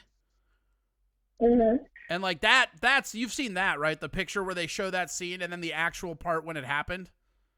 Yeah. And it's, like, unsettling because everybody, like, even the people in the background are wearing similar clothes, almost like they choreographed it, but they didn't. Whoa. There's also one where a little girl who is an environmentalist who looks a lot like Greta is in it. It's just there's a bunch of fucking weird shit that The Simpsons predicted. Yeah, I've seen some other things too. I can't remember what they are right now. 9/11, they predicted that. When? What episode? They had a pizza box with, like, a plane crashing into the Trade Center as a thing. It's like season 9, 8? I don't know. I'd have to look Really? it up. Yeah, okay. I don't want to brag. I don't want to brag, but I watched one of those top 10 videos on YouTube about it. Well, now you know everything about it. That's right. And now I can make other people feel inferior with their terrible Simpsons knowledge that I just learned from a YouTube top 10 list. Any other way to gain knowledge but YouTube, okay? Yeah, YouTube's the only great resource we have left, right? Everything else is fake news, I'm told. Yeah. Listen, I want to hear what you have to think about Kim Jong. I think he's dead. Well, I think he's either dead or I think maybe he's in a vegetative state where they know he's going to die, but he's not dead yet. So I saw just a little blip that said he made a public appearance later today.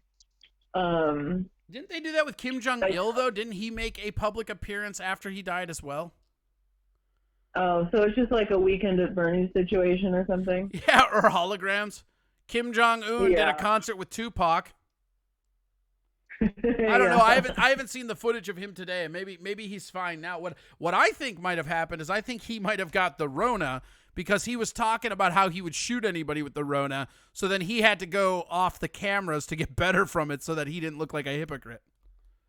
Yeah, I do think that's very possible. But it's probably better. I don't know. It's weird with North Korea to say what's better for the people. Because you would think, like, getting it away from him would be good, but they say his sister's ruthless, and then, like, there's that cousin that, like, the succession chain is all kinds of fucked up. Mm-hmm. And it's like, go ahead. It would be weird to me if the outbreak was really bad in North Korea because they already have such, like, a strong hold on their citizens, you know? Right. And they don't allow a lot of tourism anyways. It's like, unless your name's Dennis Rodman, you don't get to go there. Yeah, and South Korea, they're doing great. Like, they're pretty much open from what I understand. So is it would be Taiwan. So weird my buddy lives in Taiwan, and they were doing fine. And like Taipei, which is like their big capitalist city, like their big hub of population, like they didn't have that many cases at all. And it's just interesting to see how little cases are involved there versus like, you know, Japan, because they're right next to it. You'd think they'd have the most.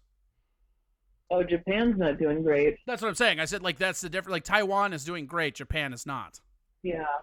Yeah, and that's surprising because I thought Japan would kick our asses.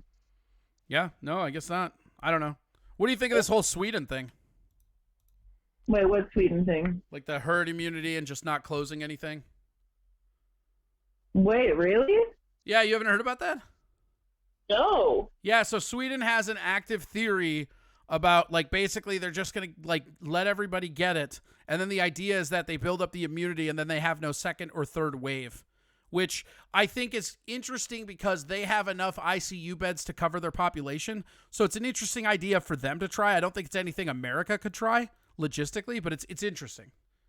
And they had a huge spike early on, and now it's going down, and they're saying they might reach herd immunity in like a week and a half. And of course, everybody here that's fucking super radical right is all like, well, that means we need to get out there and fucking America. It's like, that's not what that means, man. We're different countries. I have been debating whether it's better to just get it over with, or because what we're doing is it's not that less people are going to get it. It's just that it's going to be longer and more stretched out so that we have enough beds when people need them. Well, and my understanding is that in Minnesota, anyways, we have plenty of beds right now. Like, the object was never to avoid it because it was unavoidable. It was to flatten the curve. And so I do want to be clear, though, about when they say enough beds. Because as of right now, where I work, like the typical ICU beds are pretty much full. What they're referring to when they say enough beds includes like temporary setup beds. I just assumed they were talking about anywhere somebody could lay with a ventilator. Well, and ventilators are very limited too. Right, because that was the big ordeal about most of it was like the ventilators, right? Yeah. But it doesn't include just like regular hospital beds. It's only like ICU setup beds that have ventilators. Right, and they were saying something like, Cecil Severed Head says 3,700 ICU beds in the state. That's it? That seems so low. Yeah. Well, so in my hospital, the ICUs have like 30, I want to say like 32-ish ICU beds. So that's not a lot. How many of them are filled? And so there's two wings. One wing is pretty much completely full, and it's almost entirely COVID. The other wing is like reserved for, you know, like other stuff. What do you think about the idea? Because some people are saying that because we got murky with the detection, they're saying that it's possible that some people, like, we got a big outbreak of this and didn't even know in like January. Because I remember personally this year specifically in like early January, I got sick with this flu that hit me harder than anything I've been hit with since I was a kid. And it was like 3 days of just nauseous dizziness and wheezing, and then I was fine. And it's like, it's interesting. What? Corey. What? I also got very sick in January. Right. And a coworker of mine has been telling me that she thinks that I probably had COVID way back in January. That's what I'm saying. And there was specifically with the comics, there was something that went around with the comics in January where, like, because Greg Coleman had it, I had it, you had it, I think Tom had it. Like, it was this weird, crazy sickness that I have not been sick like that since I was a kid, and I'm not a very sickly person yet, thank God, you know? Mm-hmm. But it's interesting to think about, like, that's why I want these tests, because if that was us getting it, that'll show up on the fucking, like, white blood cells or whatever they're measuring, right? Yeah. And there's a test to see if you have the antibodies in your blood, which I literally just started looking into yesterday, so I don't know a ton about it yet. Is it something that you're going to do? If I can get it and it's, like, free or reportable, yeah, I would totally do that. What if it's like you can do it, but they're putting you on a list? There's something really weird to me with the way that they're logging everybody with COVID. Like, they want to make sure they have that list of names of people with it. That doesn't seem like a good idea to me. No, dude, if I had antibodies in my blood, I would not tell anybody. Right. Oh, that's what I was saying when I first started this. So when comedy went on the lockdown, right? I went over to Twitch and I started this show because it was like, I have to do something. I can't just sit at home doing nothing. Because unlike you, I don't have a fallback job. This was my job. And so it's interesting because I was telling people early on that I don't know, like, because I was a very skeptical person early on leading into this. I was one of the people that was just like, oh, it's just a flu. And then the moment that they canceled the NBA, I was like, well, they never fucking canceled the NBA for a flu. This is clearly something more. And then I was telling people, like, if you get those symptoms and stuff, like, maybe fucking, be careful of how you go about presenting it. Because the way they're doxing people on these lists, and they're breaking HIPAA in a lot of places and just giving the government the list of people that have it. And I just think that's problematic. Well, I mean, that's how it is for a lot of. I mean, the government knows certain illnesses, like certain things have to be reported to like the CDC, like if you have, I don't remember which STD it is, but if you have it and you've had sexual partners, like it has to be reported to the CDC, Yeah. I mean, I get that, but that's, yeah, I mean, I suppose contagion wise, it's, yeah, all right. That makes sense. It's kind of funny. Yeah. I was like determined to disagree with it before my brain processed it. And then as I just let it rattle around, I'm like, no, she's right. She's right. I think there is a little bit of stigma with it, though. Like, yeah, to say that you have it, I think people sort of treat you like a leper, Oh, I think so too. And I know I am not I'm not a very big anxiety guy. That's not really what I'm about ever. I don't get anxious that often. And man, every time I go to the store or I have to go in somewhere, I'm like, I smell an odor and I'm like, oh, that's COVID for sure.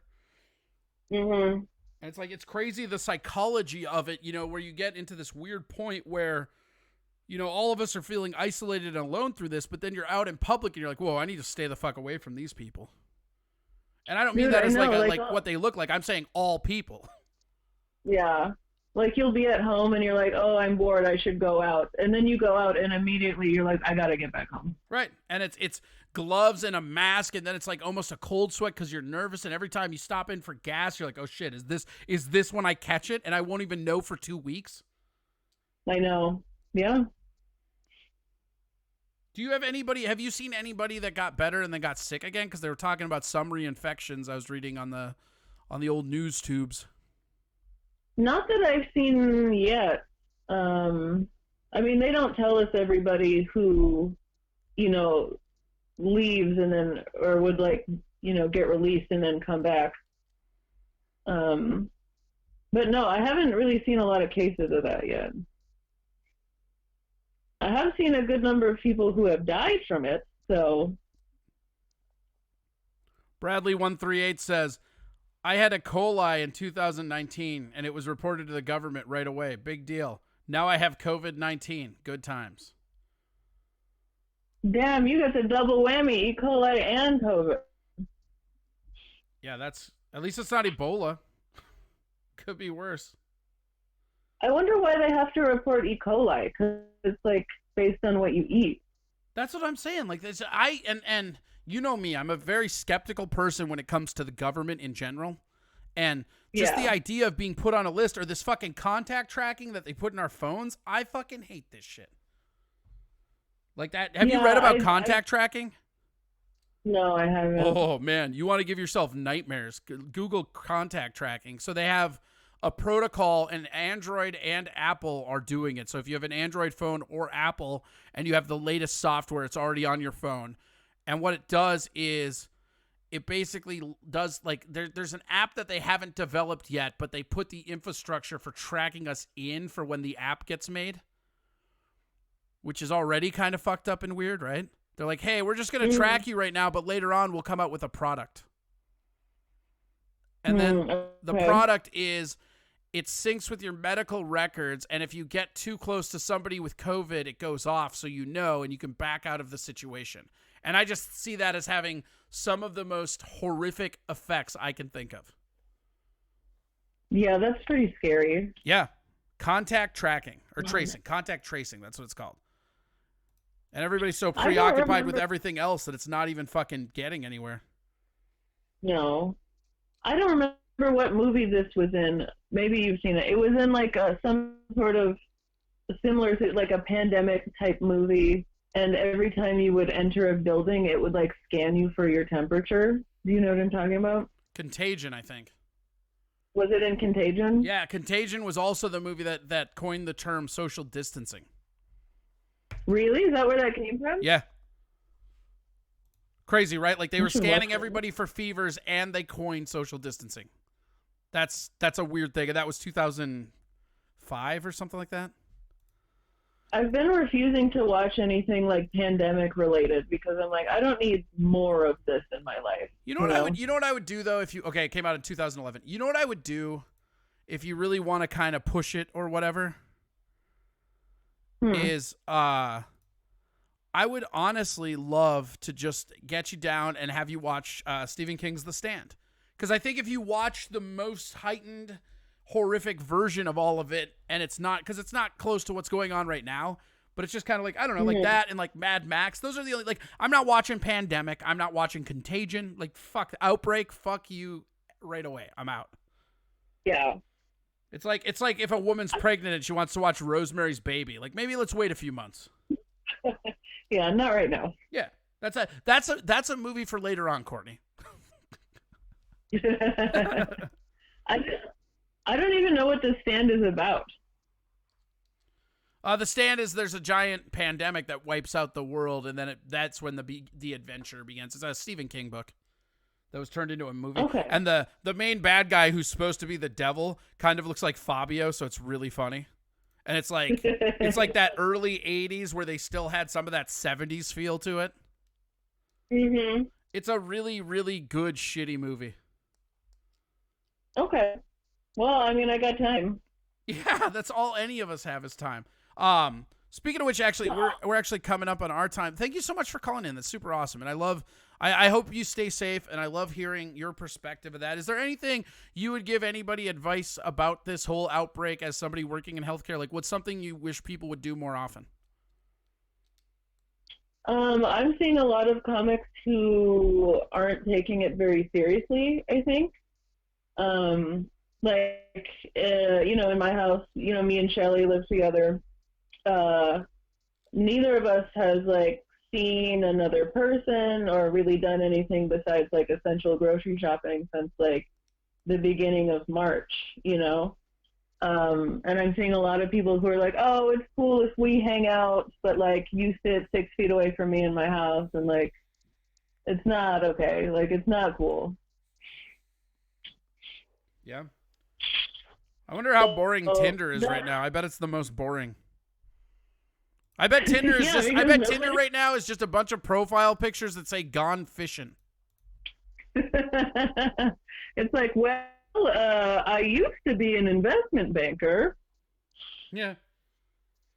Now I sit around at home and hold this couch down.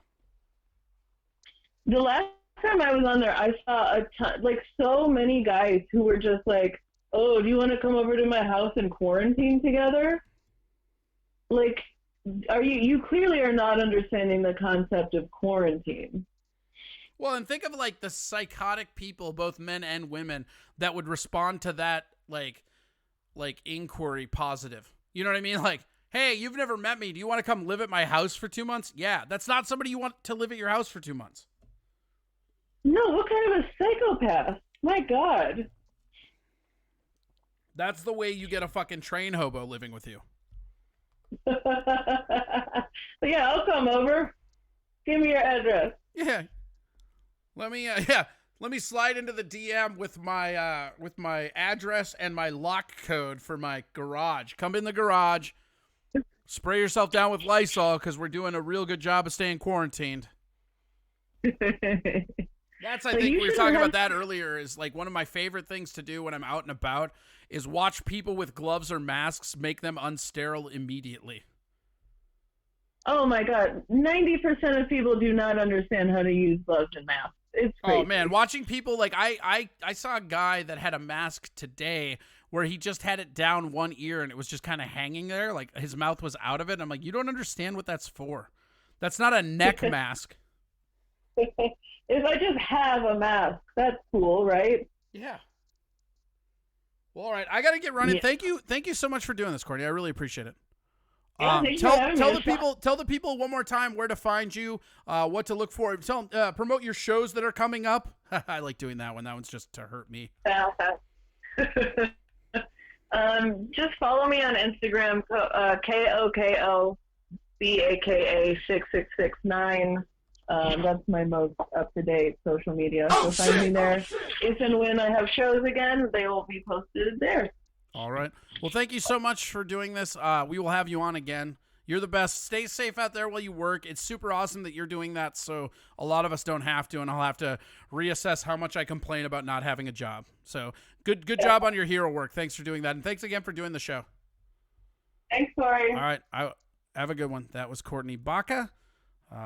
Yeah. It's fun time. All right. What do you guys cringe? Blah, blah, blah. Mikey, tell her to hit me up, Corey. She just told you where to go. Go on to her Instagram and slide in it, dude. You got this. Slide into her DMs. Get it. Cross-contaminating mouth breathers? Yeah, that's right. Where is Bradley still in here? Was calling him an option? Is that a thing? Where's Pat? I want to absolutely. Where is Bradley? Is Bradley in here? Is he still fucking in here? Because I want to call him. I want to talk to him.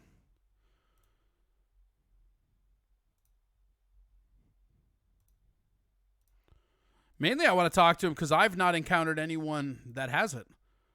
Like, I want to interact with that. That's fucking crazy. Let's see here. Pat, tell him to message me. Or do I have him here? Oh, I do. Boom. Yeah, hold on. We're going to get to the bottom of this. Booyah. Booyah.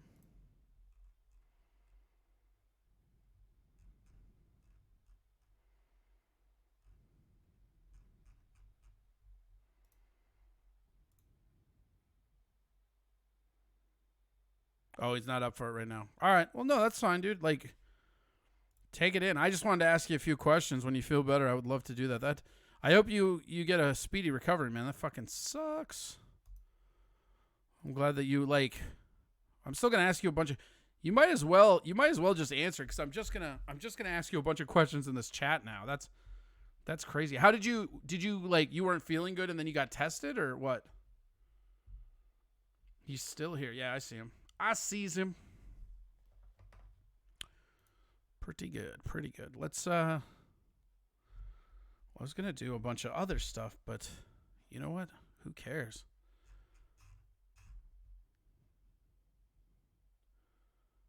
He's on Calvo, so leave him alone. He's on Calvo, so leave him alone.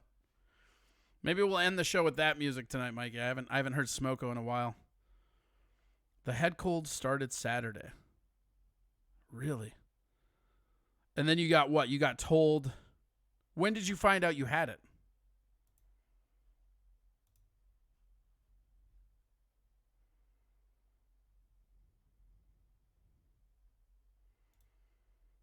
And how hard is breathing? Is breathing fucking fucked? Like what I want to know, Bradley, is how bad is this compared to what they're selling it as? Because I trust you and I believe that this is garbage, right? Like it's a terrible thing. Chest was tight all weekend and sore heart all weekend. Shit.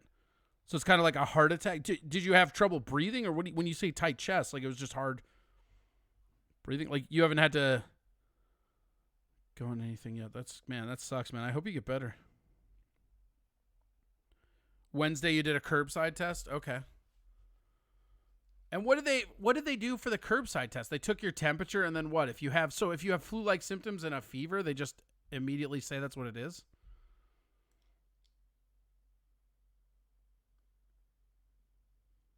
Oh, you got the confirmation today? Okay. Well, I mean, I don't know. I feel like that might be better than not. I mean, it'd be better to know you have it than to feel like you're crazy, right?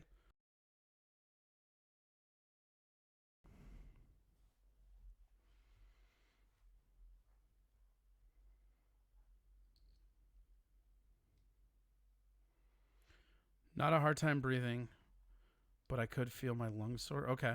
How is you breathing now? Like, is it getting better now or is it getting worse? Like, is it progressively getting worse or do you feel like you've rounded the corner and it's getting better?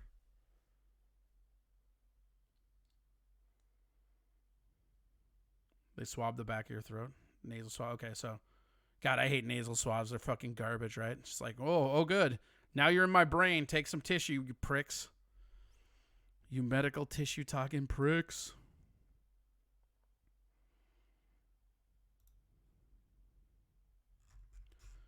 Well, I hope you pull through, Brad. And if you feel up to it tomorrow, I'd love to chat with you. I'll send you a message on Facebook, and I would love to just get your insight on all this and just talk to somebody because you are now officially the first person I've known with it. I've known people that were friends of friends, but nobody that I've actually interacted with. So, congrats on that, I guess. You win. Congratulations, you win.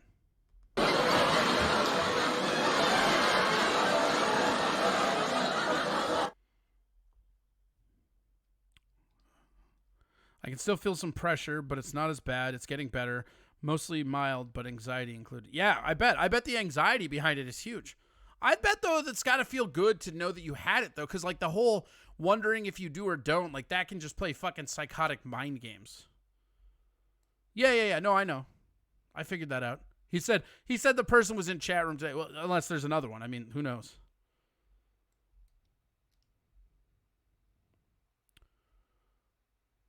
Megs B 19. Oh, that's Margaret. That is Margaret Blaylock for sure. Reminds me of the episode of the Tick cartoon when they used the tissue sample to clone of the Tick made out of snot. Yeah, that's a great episode. That's one of my favorite The Tick episodes. Good call, deep pull. Let's move along. All right. Bradley, I wish you a safe return to your healthiness. That's super awesome.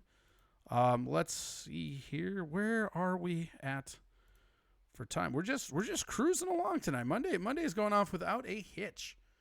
Let's see here.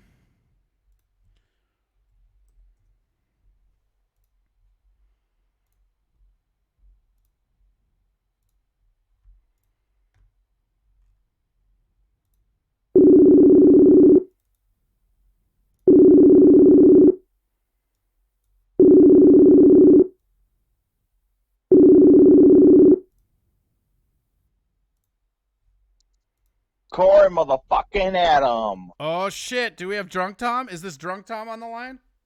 Nope. What? This is a long day at work followed by a few beers at home. With I don't know, kind of just bored at home, Tom. Bored at home, Tom. Yep. Well, we got Margaret's in the chat room. Cool.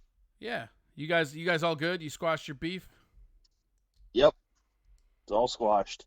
We've been talking to our friend Bradley, who's got the COVID. He's got the Rona. Yeah, dude, that's pretty fucked up. I hope he's Yeah, well, it's really fucked up. Like, I don't want to make this about me, but the fucked up thing for me about his illness is that this is the first thing that I've encountered where I know somebody that has it. You know what I mean? Right.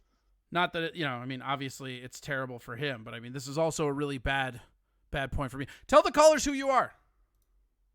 This is Tom Chilstrom, local comedian. I would say longtime friend of Corey, but that's not fucking true. He doesn't have friends. General, pretty dumb fucking idiot, but, all the normal stuff for a local comedian, I guess. You better apologize to me for that. What, that you don't have friends? Yeah. It's not my fault you alienate people like they're fucking going out of style, you bitch. Apology accepted.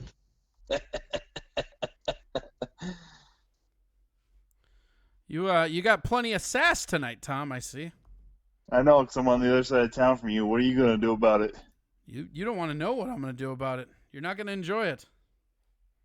No, you know what? Actually, I changed something up today. I'll be honest with you. What I did we cut down some trees at work this week, so we had a whole bunch of logs and shit. So I took a couple home and just started chopping wood because I don't know if you know this or not, but apparently, from what I've read, chopping wood raises your testosterone level the same amount as sex does. And since I'm not getting any sex, probably ever for the rest of my life, why not just chop some wood to get that T level up? So I'm feeling fucking good, man. What a terrible human being you are. You're like, well, I obviously can't make sex happen. I better chop some wood. Well, I mean, I'm just saying, man. Like, and also too, like, it kicked the shit out of me, man. Just swinging an axe for about 20 minutes is completely fucking winded me. So I'm way out of shape too. Well, I can't even, honestly, I haven't been doing shit during this whole lockdown. I'm starting to get winded again when I go up and down my stairs to the basement.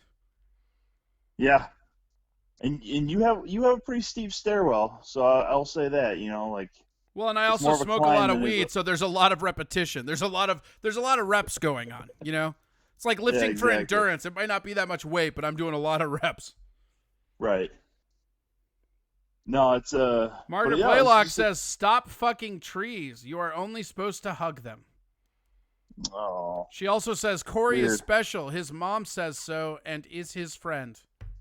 Actually, I don't think your mom is your friend right now, right? Aren't you disowned or something like that? Or Oh no, I'm re-owned now. verbally disowned? No, everything's fine. The moment my sister left here, my mom's fine. Like my mom, like her and I were getting into it a lot because of my sister.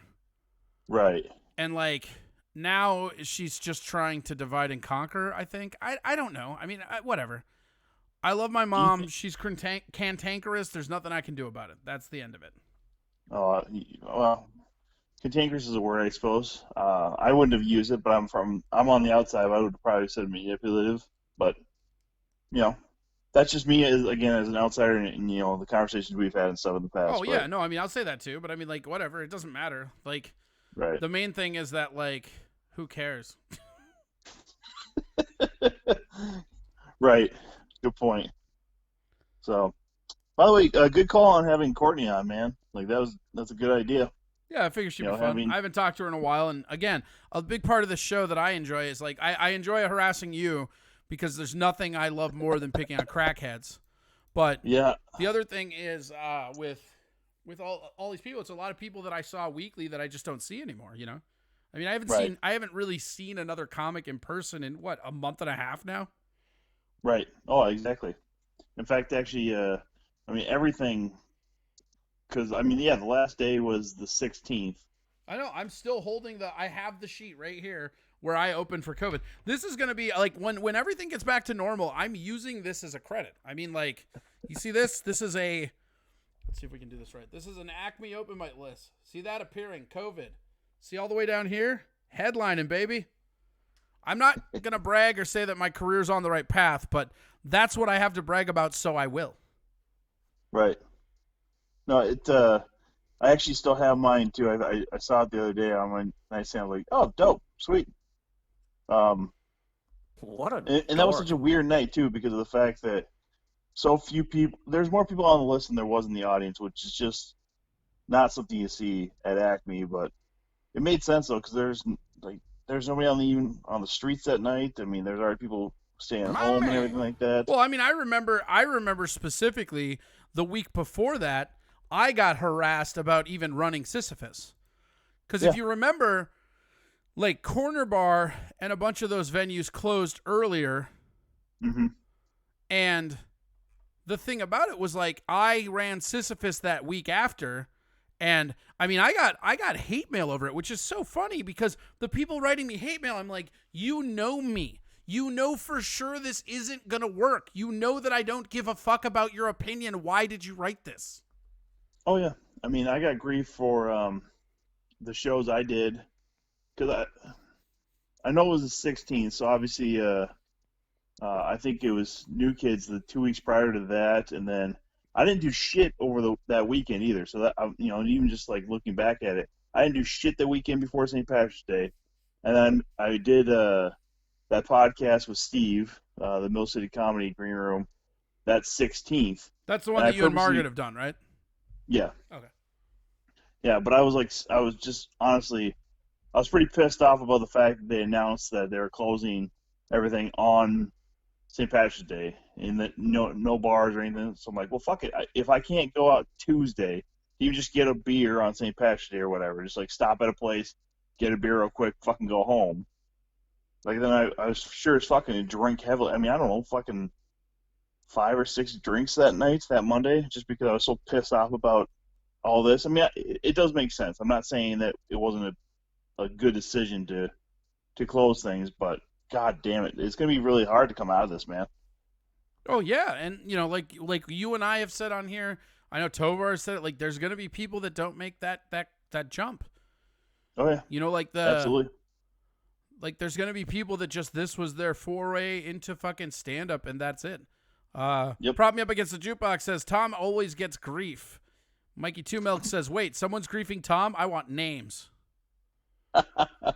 Margaret says, my mom is the best audience member. And then she also says, LOL, COVID would definitely kill on stage.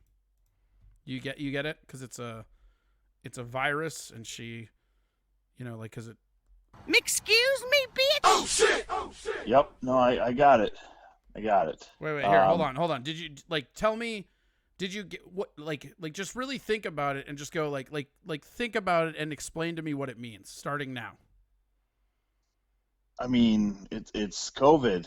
It kills people, and so if it was a comedian, it would clearly kill. I just think you and Courtney brought it up. I mean, it's gonna be really fun to see open micers, or I mean, I don't know. I'll throw myself in there, I guess, too. Everybody's just gonna be making COVID jokes after coming out of this stuff, man. It's gonna be terrific. hella sweet. And/or fucking crazy frustrating again.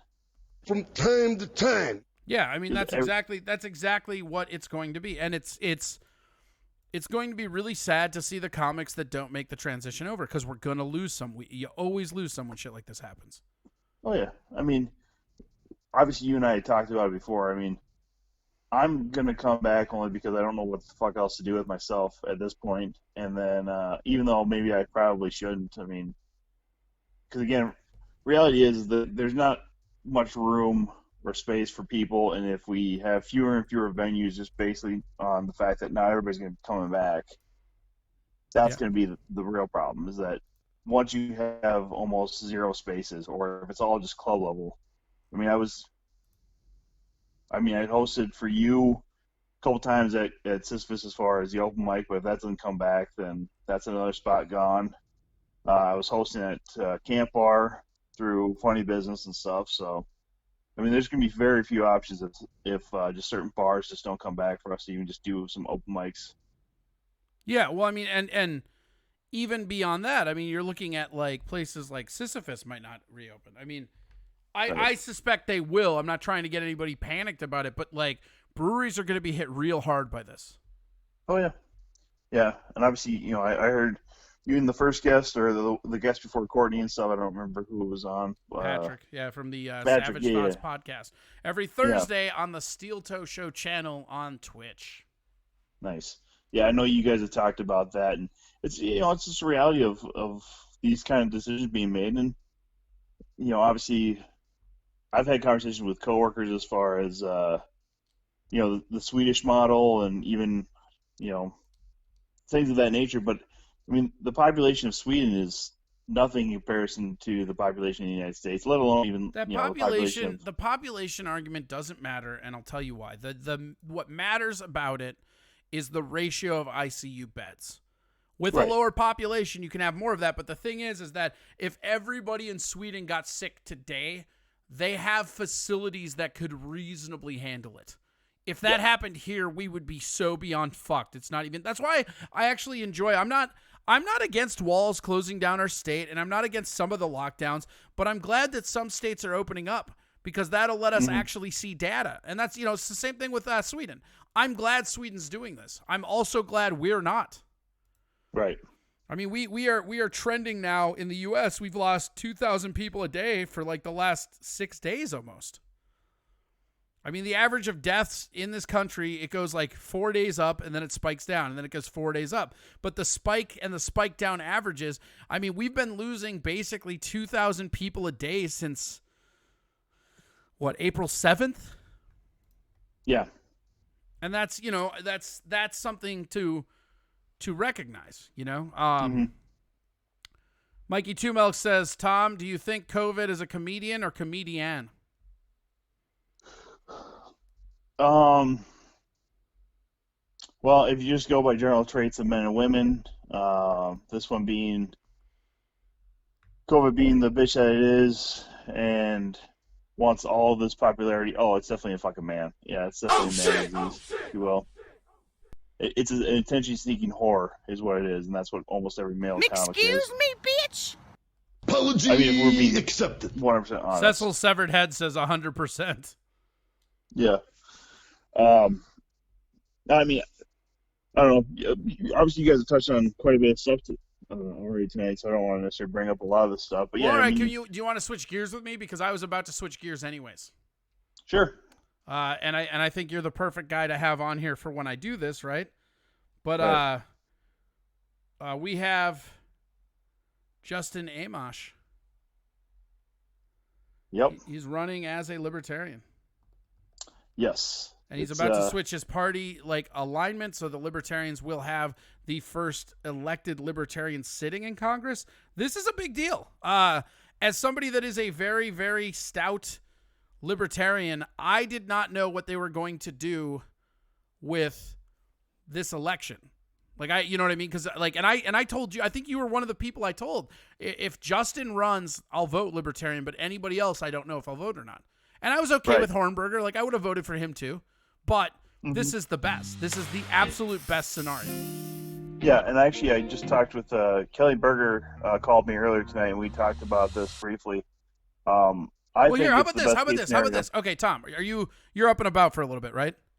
Yeah. Here's what we're gonna do. I'm gonna play this video that I have about Justin, just to kind of explain to people who he is, and then I will call you back afterwards, so that way you can watch it on the. Because if I leave you on hold, you won't be able to hear it. Right. So here, I'll just hang up on you. We're gonna play this video, and I'll call you right back. All right, sounds good. All right, boom. So that's Tom. We're going to call him right back. Tom is one of my buddies, and he's a big libertarian like me, so this is actually very applicable to both of our heartstrings, which is dope. But so the reality is, let's see here. All right, Bradley, have fun. Get some sleep, man. Get some rest. I hope you feel better. That fucking sucks. All right. So the big thing, and this is a big story, is that Justin Amish, I can never say. I always used to call him Amish, like an asshole, and now I can't fucking pronounce his name. So this is actually probably what I deserve. So I don't even really get to bitch about it, which is, fine, whatever. It's what I deserve, right? This is on me, you guys. So, but I want to show you, hold on. That's not the right one. I want to show you a video that talks about exactly who Justin Amish is. And this is an interview that he did for MSNBC. And I want to say something that's really interesting and cool. And you don't see this a lot, and this needs to be commended more, is that Justin Amish, oh God, I'm going to fuck up that name a million times. He did not have to go on MSNBC. He didn't have to do that. That's kind of the lion's den if you're a conservative.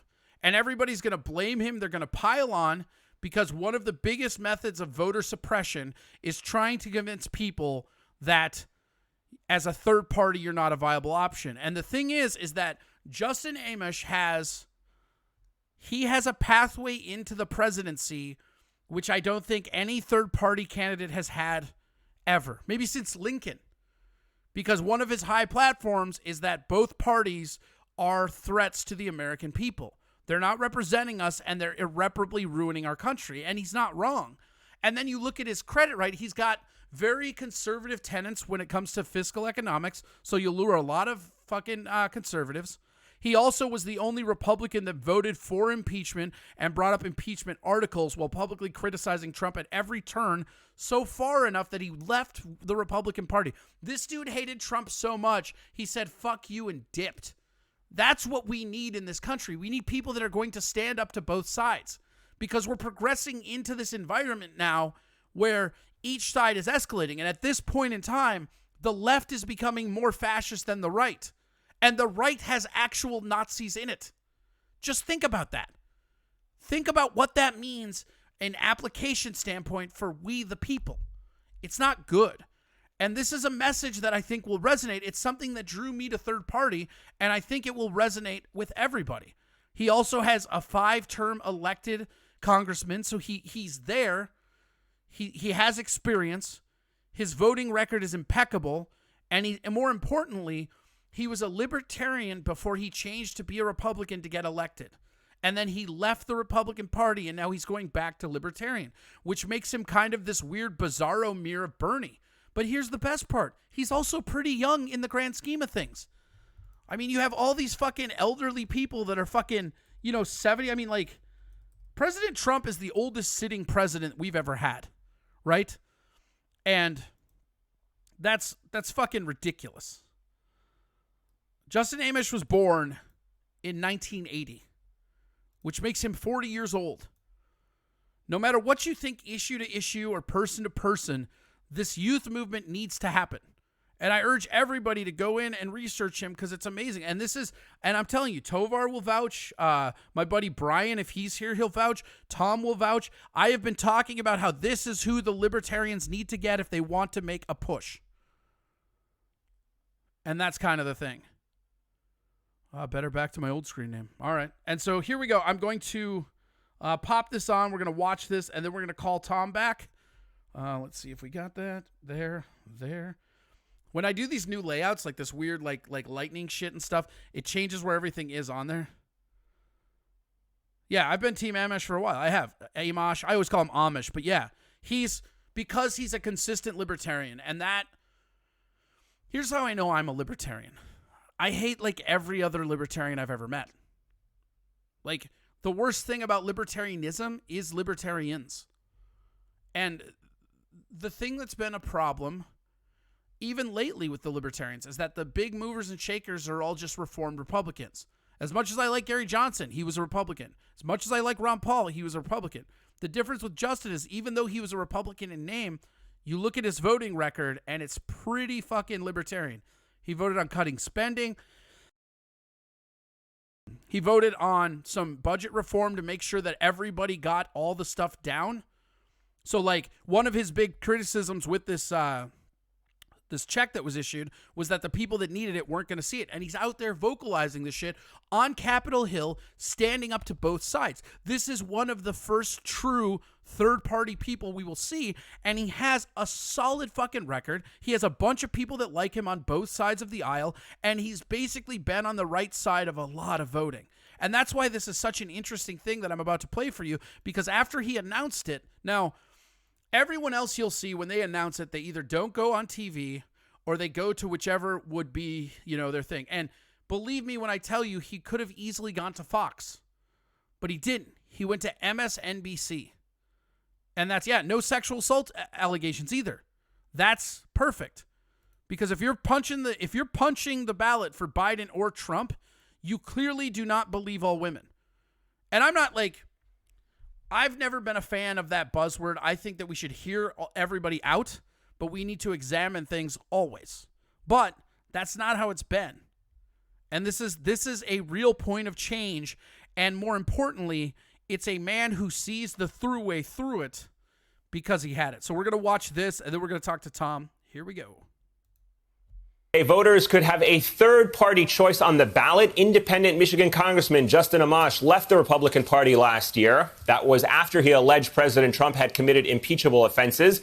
He's launched a 2020 exploratory committee and wants the backing of the Libertarian Party. I'm joined now by Congressman Amash. Congressman, thank you so much for joining us this morning. A lot of people waking up this morning and asking the question. Thanks for having me here. My pleasure. Asking the question, why now? Why at this late stage of the game, in the middle of a national and global health crisis, are you qualified to run for president?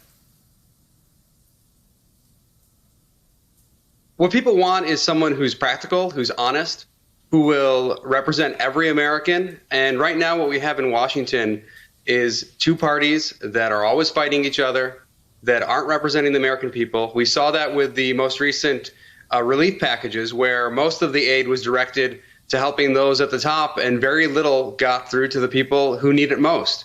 And people are tired of this. They want someone who's going to be practical, who will bring real, honest ideas to the table. Okay, but I'm curious to get your thoughts about your qualifications right now. Fair enough that you raised what the people want. What qualifications do you have to lead this country? Well, I'm a determined person. You've seen my stances in Congress. I was willing to go up against my own party at the time to pursue impeachment against the president. I've been willing to stand up against both parties time and again. I was one of the few people to speak out when it came to this relief package, to point out that it wasn't helping the people directly. And we need people like that. We need people who have leadership skills, who can stand up against those in power, can stand up to those who want to continue the bad process we have in Congress. And I have those skills, and I'll bring those to the table. I'm sure you're aware, Congressman, there's been a lot of pushback from both sides of the aisle, to be fair, on you getting into this race. I want to actually play for you something former Democratic Senator Claire McCaskill said on Morning Joe today. Watch this. The noise you heard yesterday was a confetti cannon going off in the White House when Justin Amash announced that he was running for president. Every single anti-Trump vote needs to be focused on the viable candidate for president. Every single one. Okay, now listen to his response, because this is a very standard response. But what McCaskill is talking about is a very, very base argument that almost everybody that's ever encountered the third-party system, like if you've ever been an advocate, and I door knocked for Gary Johnson. I am an active libertarian activist, but I'm not like just on Facebook. And this is the argument you run into. There's this weird disconnect in our society where they think that third parties are hurting the system, and you just don't know that. It's like when people quote the popular vote. You can't say that the popular vote ever didn't win, because getting the popular vote was never the objective of the fucking game. It's like saying the Cubs don't win the World Series because the Indians scored more runs in that 7 games. Those weren't the rules going in. And if they were, the competition would look completely different. And you have to avoid weird logic loops like this, like she's talking about. But listen to how Justin comes back with it. I mean, this guy has a polish because he's a real active politician right now. And it's more than just a governor of New Mexico like Gary Johnson. This guy is a fucking pro-political activist and persona. I mean, this guy, he's presidential, for God's sakes. Like, listen to this fucking response. We do not have room for error in this election. This is no time for a Ross Perot or a Jill Stein or a Ralph Nader. Congressman, tell the American people why she is wrong. In 2016, third parties got about 6% of the popular vote, one of the several factors that many analysts say helped Donald Trump pull off his upset against Hillary Clinton. Well, I think there's a factual mistake there. I mean, we don't know who people will vote for. It's impossible to say whether more people will vote for Biden or Trump if I'm in the race or not in the race. So I think there's a big factual issue there. But more important, we want to give the American people more choices. This is about democracy. It's about representative government. And the idea that we're going to tell people, hey, we can't have another choice on the ballot because it might upset one or the other candidate, that's pretty ridiculous. And I will hear from lots of Trump supporters as well who say, oh, you're helping Joe Biden. So to be honest about this, if people want to vote for someone, they should vote for that person. And if they don't want to vote for that person, don't vote for that person. But don't attempt voter suppression, essentially, by denying people more candidates on the ballot. That seems really ridiculous and, frankly, anti-American. Well, but the bottom line of this, though, Congressman, people vote based on who represents what they care most. Look at how, like, he kind of smirked. Like, not only did he have the right answer, but he made you look like an asshole. And now look at this host who's floundering because this was supposed to be an easy hit job. And this is going to happen with Justin everywhere he goes that's left-leaning. They are going to think that they can absolutely unball him like they did Gary Johnson, but they can't because this guy's been a lifetime libertarian. And if you have been advocating an ideology for a long time, you know all the arguments. If you watch my Facebook, you see me argue with people all the time, telling me why I'm wrong, that I'm a libertarian. And I have an answer for most of their arguments. It's not because I'm smarter than them. It's not because of this and that. It's because I have spent time defending my stance, like Justin has, for years. So I know the intricate ins and outs, and he does as well, and he is masterful in this. And this is the kind of thing where Gary would get all kind of crossed up, and then he would just do a goofy, weird gesture. This guy's like, no, here's the hardcore what I believe. And unlike Biden, unlike Trump, he has a backlog of voting and being there policy-wise that represents everything he says. This is one of the most integrity-driven candidates I've ever seen. And he's the son of immigrants, for God's sakes. Even like people on the left that love identity politics, that's got to appeal. Let's get this. About and these issues. So where is your base of support? It's hard to see how you would get any any Trump voters, since, as you mentioned, you have been an outspoken critic of the president.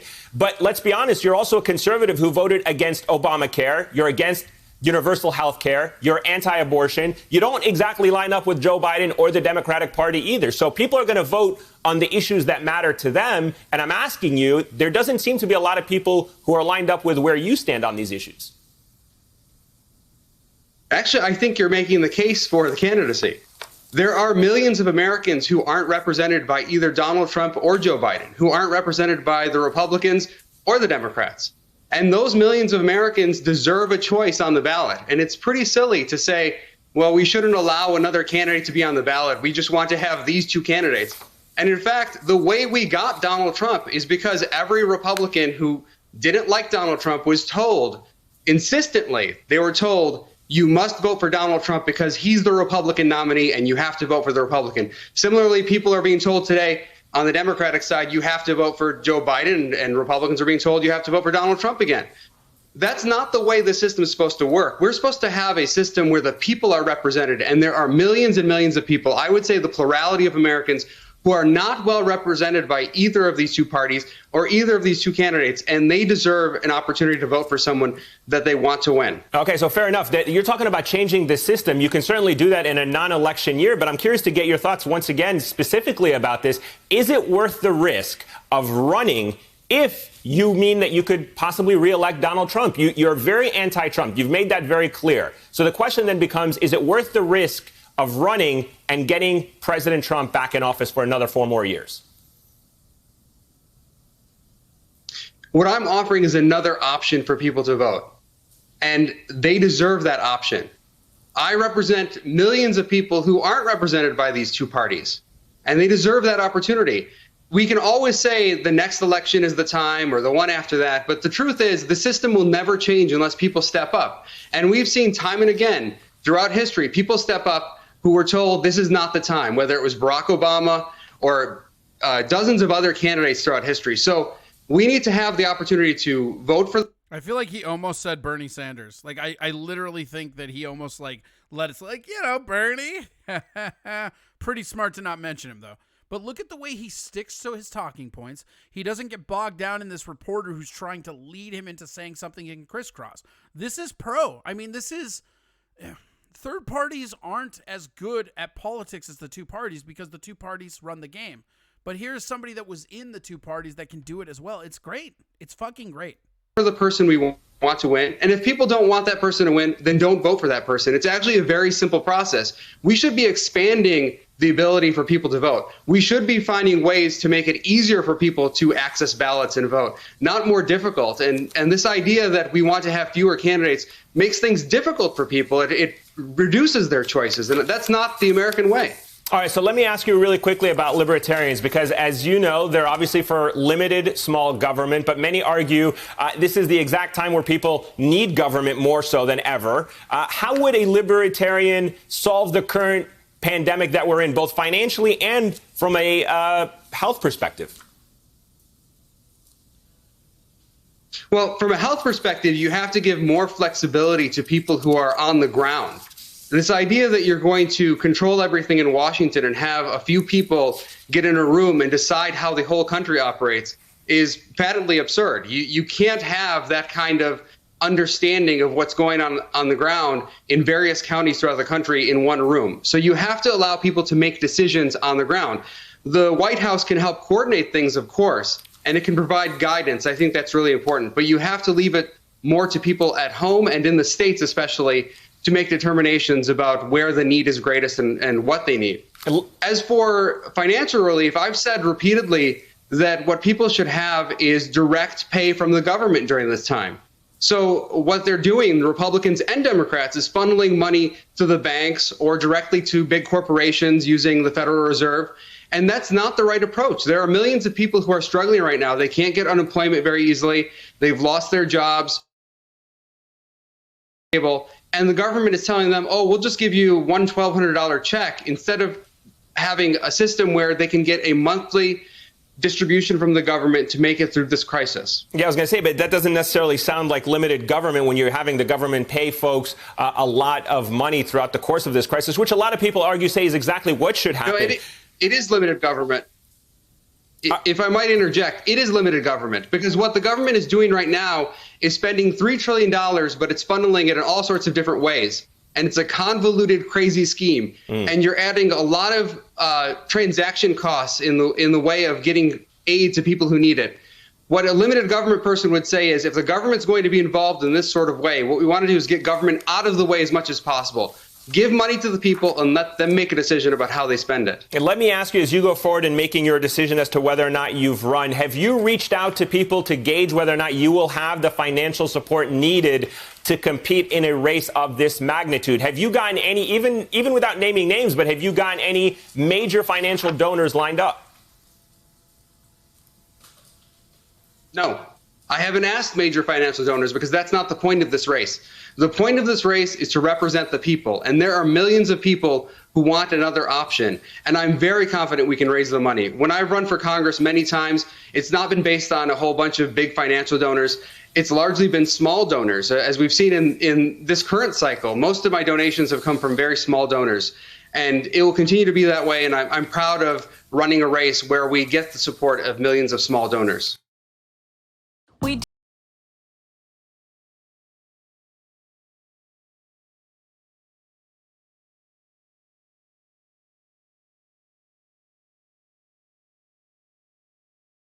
Oh, there we go. It wasn't even on. God damn it. I muted that mic, but not the other one. God damn it. Well, there we go. So that's an interesting take. And again, I would say go and look into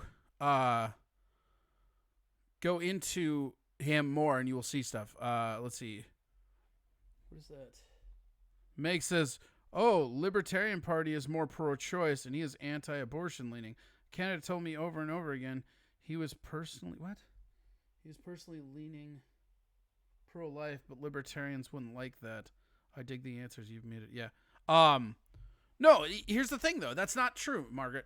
Libertarians are tolerant of other people's choices. And at this point, if your major problem with somebody is if they're pro or anti-abortion, you're not paying attention to the rest of the room because you're going to get Trump again no matter what happens.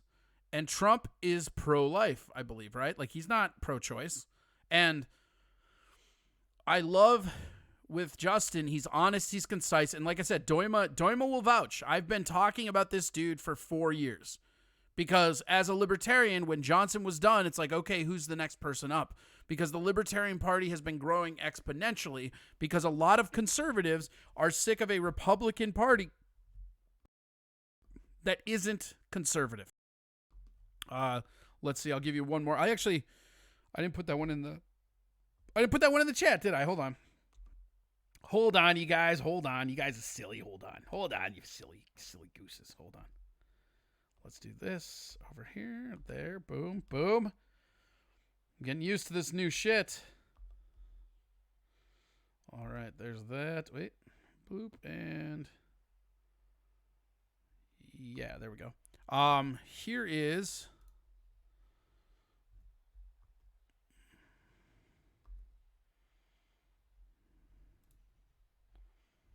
This is, we're only going to watch a few minutes of this, but this is a reason, of course, because, again, he's basically committing to libertarians. And when this happens, it's going to be a big move because now we're going to have a third party or fourth party rather, because there's independents with a congressional seat, and that's fucking huge. I'm very interested to learn more.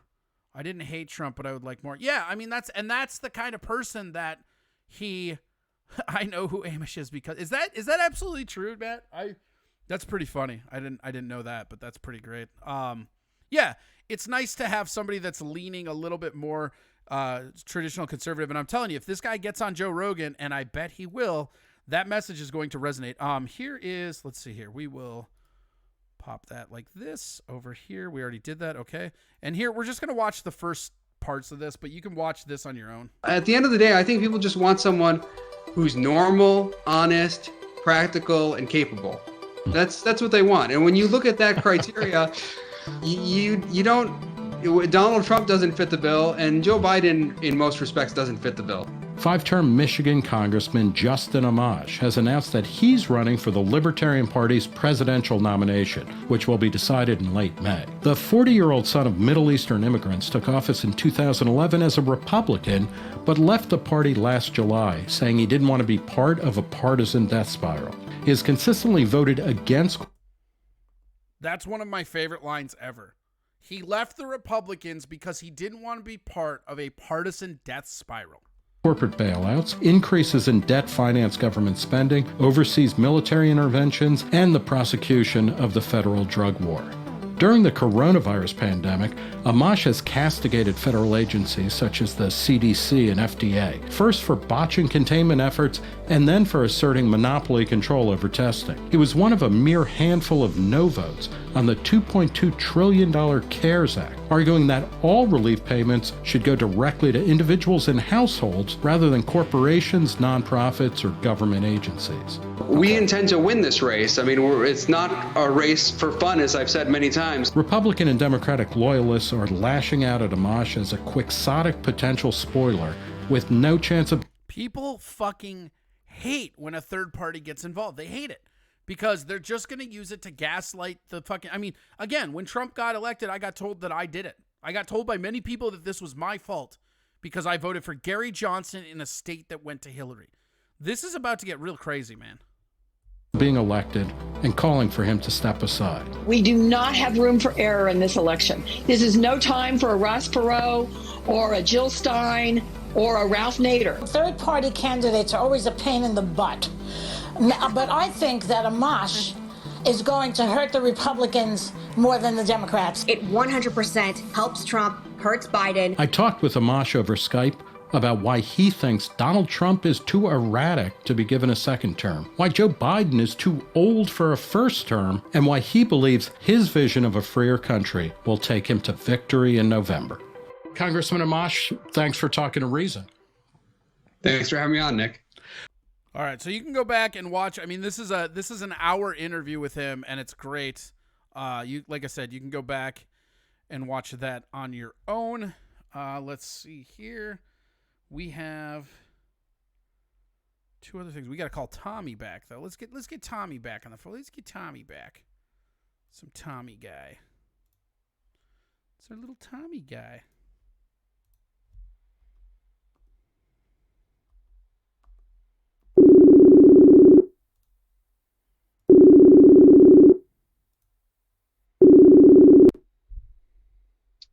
Hello. What up, dog? Not much. That was a good video. Yeah, right. Not bad. Yeah, good breakdown on that as far as on your part. Yeah, well, I mean, it's again, and it's the you'll see this with me because I'm sure you'll be out there hitting the ground with me, or maybe not, but whatever. But like, it's interesting how every cycle it becomes easier and easier to defend your position because you've just heard them all before. Oh, exactly right, and I do like and Margaret's right. I mean, obviously, like, there's going to be some questions as far as his pro-life stance. Wait, Margaret. Wait, hold on. Did you just say Margaret's right? Well, she brought it up and stuff in the comments there, but you touched on it a little bit. You said she was right, though. What a dork. Yeah, I mean, because if he's pro-life, it's not a normal. Apologize for saying Margaret's correct. I'm sorry, but apology here's what I'm saying. So he's pro-life, but that's his own personal politics. I mean, right, or his own personal choice. Yeah. No well, libertarian I remember know, him and Rand Paul, and this is one of the only nice things I will say about the son of a guy who I really respect. They both voted against something that I can't remember what the issue was, but they interviewed both of them because they were both Liberty Caucus members at that point, the little wannabe libertarians that exist within the Republicans. And they asked, it was Rand and Justin. They asked them both, well, you've said this multiple times, but you voted this. And they both said, yeah, we're being paid to represent people. These aren't our personal opinions. Right. And that's something that's very important that politicians fucking get. Anyway, tell people who you are again for people that just joined. Oh, this is Tom Chilstrom, at Tom Chilstrom on Twitter and Instagram, or tom.chilstrom on Facebook. Yeah, local comedian. I would say a longtime friend of Corey, but yeah, reported crackhead on this alleged platform crackhead. alone. Alleged. Yeah. No, I mean, honestly, it's interesting, and honestly, and we've talked plenty of times about third party, and Kelly and I had this conversation earlier tonight, like I said before.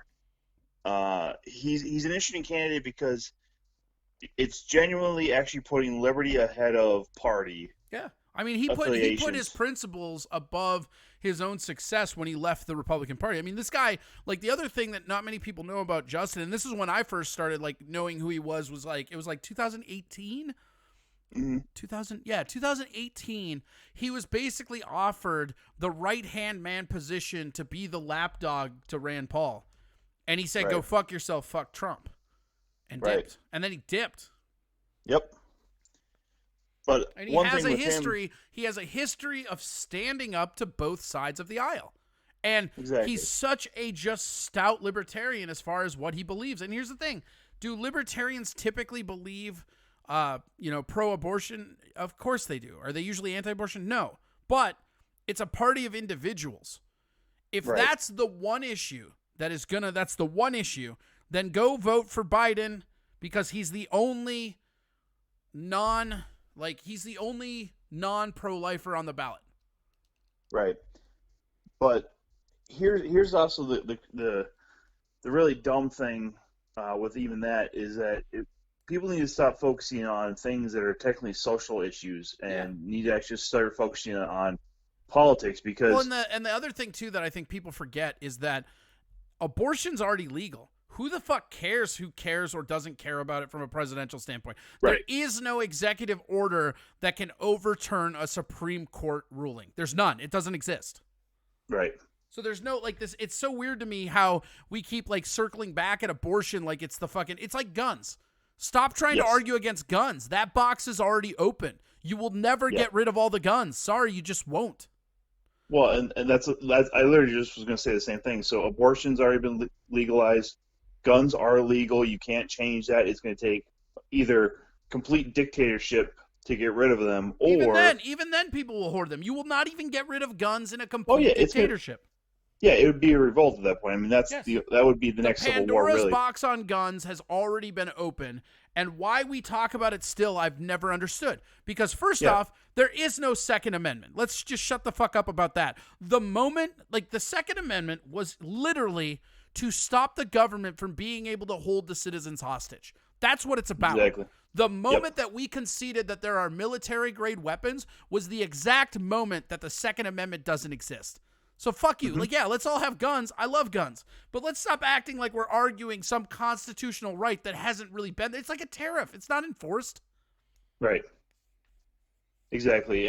But even that, again, those are social issues. The same thing with gay marriage. It's always been a social issue.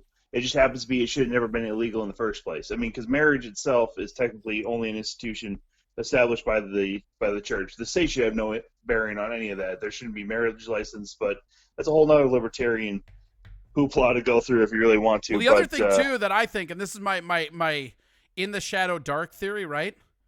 Mm-hmm. Because Justin is both sides of the aisle and he doesn't care, right? Yep. Don't sleep on him going for Andrew Yang as his VP. Actually, I brought up the Yang with Kelly earlier that if he actually had gotten the nomination for the Democrats, this would have been a much different race. I think he would have won. I think Andrew Yang I think Pete and I think Tulsi could have all beat Trump. Oh, absolutely. I don't believe 100%. Bernie could. I just don't. And I don't believe Biden's going to. Well, because see, Bernie's the same thing. Like, Wellstone was able to win in the state of Minnesota because he was a staunch Democrat, and everybody just voted for the Democrat who was on the ticket. But Bernie is a socialist, and that's what Wellstone was as well. And people neglect to think that won't transpire. Like, that just does not transition into running for president, because you can't be a socialist and have those views and expect a whole party that technically can't have all those views to represent and vote for you across the board. It won't. Right. It won't work. Like, Southern Democrats don't want the idea of a Northern socialist controlling their party, and that's the biggest thing. And that's why Bernie won't win or wouldn't win, and that's why he didn't really get the vote. The other big thing with Bernie, and this has always been his thing, and I've said it the entire time, I have won more money betting against Bernie than any other politician I've ever bet on. Right. Because he will never win, and I will tell you why. It's super simple. The demographic that he has doesn't vote. You can be the number one with the bullet among young people, and it doesn't mean fucking anything. And people, this is why people get so outraged and they get so weird about the election, is because we're all used to hopping on Facebook, getting with our bubble, bitching and moaning, having all our friends agree with us because they're our friends and they're in our bubble, and then that's the end of it. But that's not what happens. What really happens is that most of the old people who are voting in way more substantial numbers, they're not even on Facebook. They don't give a fuck. They're from the who did you vote for, mind your own fucking business era, which I think we might need to get back to, honestly. Well, I mean, if people didn't live politics or, leave it on their sleeve with all the Bernie bros or I'm with her votes, like, I mean, that was the whole thing. Like, once you or even the Obama shirts with the hope and stuff like that. I mean, that was the whole thing. Like, once you started making politics into fashion, that's when we started getting rid of this whole who'd you vote for, go fuck yourself kind of mentality. I don't think it was fashion. I think that we got to this weird place as a society where you could either bully or gaslight somebody based on their opinions. And I think it happens on both sides, but I think it's more about the idea, because that's the thing that's interesting to me about all this. That's the thing, is that anybody out there, and they won't own up to it, you'll never fucking see them do this, but every single radical left that goes and pulls that ballot for Biden, they owe every Trump supporter that they abused in the last 4 years a fucking apology. Because you're doing the same thing. You're voting for what you think is the lesser of two evils, which is what most people who voted for Trump did. Now, there are people that just love Trump. That's their guy, and that's fine. I'm not talking about that. But I'm saying, large and whole, if you look at the numbers by last election, people can blame Gary all they want, but the percentages were up by both parties. Republicans showed up and voted Republican. Democrats showed up and voted Democrat. That's what you're left with. And this idea that somehow the popular vote is to blame, those weren't the rules. I get so fucking pissed at people that don't understand the benefits to the fucking electoral college, and then they want to pick on it and says it doesn't work. We don't know if it works or not. There's never been an election where getting the popular vote was the goal. That's never happened. Right. Well, and if the popular vote wins just because that's what people want, again, it doesn't really represent states like Minnesota or states like the Dakotas would be completely lost in a system like that. Why would anybody fucking touch those states? Like, that's the whole thing. Like, you build grassroots from those smaller states, and then you try to win the big states to be able to, basically just put the election away on election night. And that's why even a guy like Amish or however you want to say it. No, Margaret, the first president was also electoral college. Electoral college was the system in place since the beginning. Well, or since they ratified the new Constitution. But even the old Constitution, it was still their delegates, so it was still an electoral college, even though they didn't call it that. It was never a popular vote. Right, exactly. But, I mean, that's actually the interesting thing with Amish is the fact that he's from Michigan. He represents the Grand Rapids district, which, if you look at the demographics across Michigan, I mean, outside of Detroit, Grand Rapids is probably the best barometer as far as how that state would generally vote. And he's won multiple terms. Like, he's been elected multiple times. Exactly. So he's likable in Michigan, and if you win Michigan, which he easily could do just based off the fact, like, if you eliminate Detroit, which he would be able to do with the votes from the rest of the state. I think COVID is eliminating Detroit right now. Fair. But So he could win that, and that skews the whole electoral college. Because if he wins Michigan, that's what 27 electoral votes or something like that. That's a huge margin right there, and that eliminates the idea that somebody's going to somehow have a landslide. I mean, it's going to then be razor thin for either one of the parties to technically get the elected electoral college votes that they would need to be able to technically win without somehow having a revote or something. Yeah. And that's No, the you're not biggest wrong. thing, and I think that's what Bad Man Trouble says people. I was a lesser of two evil guys. What do you mean? I thought you voted Johnson, or do you mean before that? Go ahead, Tom. Sorry. Or he's just saying he's lesser of two evils. Right, but I was pretty sure he voted third party last election. Oh yeah, probably. I know that. I know that. I know that guy. I know that guy. But and Kelly and I had this conversation, and Dwayne obviously brought it up too. Like, for all the people, especially celebrities, right, that are involved with the whole Me Too thing and believe all women, if they vote Biden, they are the biggest fucking hypocrites. Yeah. No, I'm telling you, like, not only do I will actively, and this is, we're gonna call Tovar after this too, but I will actively go after the people and call them a hypocrite to their face. Because again, I didn't vote for Trump. I didn't. I voted for Gary Johnson. And the amount of abuse and bullshit that I went through just on that, I can't even imagine what like Richard Simoness went through, who's very publicly a Trump enthusiast. Right. You know what I mean? Oh, like absolutely. That's the whole thing. And now all that rabble rousing, all that browbeating, they're just gonna fucking look away while they pull the ballot for another sexual offender, and then they're gonna fucking like lie about it. It's like the way that these people support Bill Clinton. Everybody wanted that Lolita Express thing published till Trump's name wasn't on it and Billy's was. Exactly. And that's why I think this is so awesome, because this has a more meaningful, like with Gary Johnson, right? Last election cycle seemed like I had this really good feeling, and I was like, man, this is great. We can get to that 5%. Because what people don't know about third parties, you know this because you've heard me say it a million times, is if you get to 5% the popular vote, you qualify to be a major party. When you get that major party, you get all kinds of money. That kind of money is when Ross Perot got 10% of the popular vote. He was able to take a bunch of money into the Reform Party, and that's how we got Jesse Ventura as governor.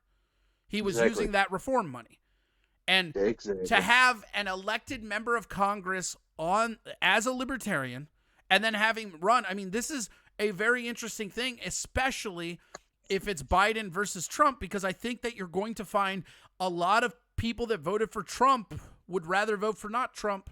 And a lot of people that voted for Hillary would rather vote for not Hillary. And here's a guy that understands it and can talk specifically about the duality of the two-party system and how it's detrimental to America. And I think that's an angle that almost everybody from like 45 down can really fucking resonate with. Because we've watched, watch the fucking old people in Congress talking to fucking Zuck about how Facebook and the internet works.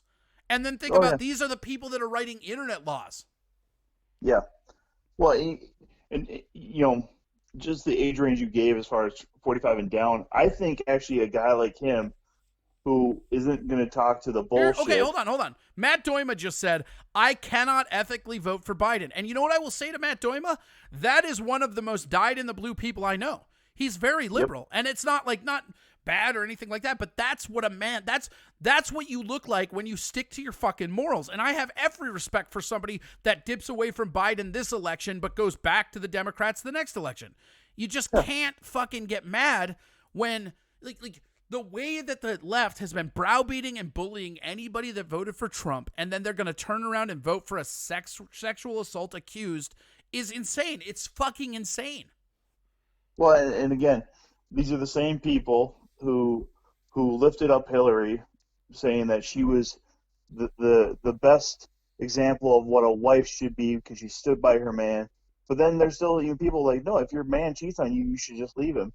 So then Matt Doima says, I've hated Biden since reading about the Anita Hill stuff. Oh yeah.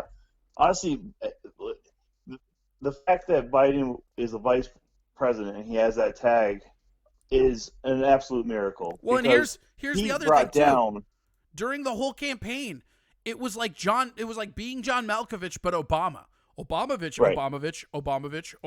Like, you didn't say anything. You just said, hey man, Obama vouched for me, which he never publicly did. Also, Not until I know after we you all won hate the- Trump, but a lot of the times his nicknames are pretty funny, and there's a reason why he gets called Creepy Joe. Think about this. Oh, yeah. Joe Biden Yeah. is a man that Trump finds creepy. Let that sit in.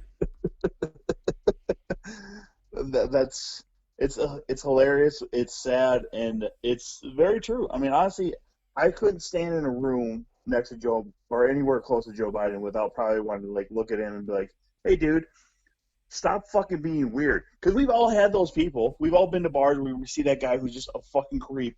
You can read it in their fucking face and their body language. He spews that shit. I mean, I don't know if anybody that's listening or watching this is a Parks and Recreation fan, but when he was on that show, when he appeared on that show, it was the creepiest fucking thing I've seen since The Office. Really, like it was one of the most cringeworthy things I've ever seen. It's like like just his interaction in front of a camera to a woman playing a role was fucking creepy to me. It's just so goddamn weird to see him try to play normal, quote unquote, that it was just, oh god, it gives me the chills even fucking thinking about it. Yeah, it's pretty garbage. I mean, it's fucking dumb, you know? Yeah. Magic Cosmo says big fucking likes to Tom. Oh, thank you. Appreciate that. Matt Doima said he was terrible in Parks and Rec. He was.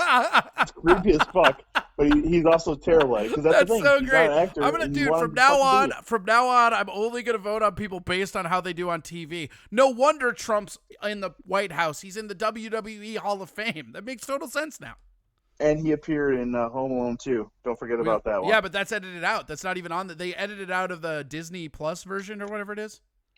Yeah, now, but he did. Yeah, but he's anybody not who knows Home officially Alone in it anymore, bro. Bro, if you're Right. not, it's continuity, man. He's not canon anymore. Donald Trump is not Home Alone canon anymore.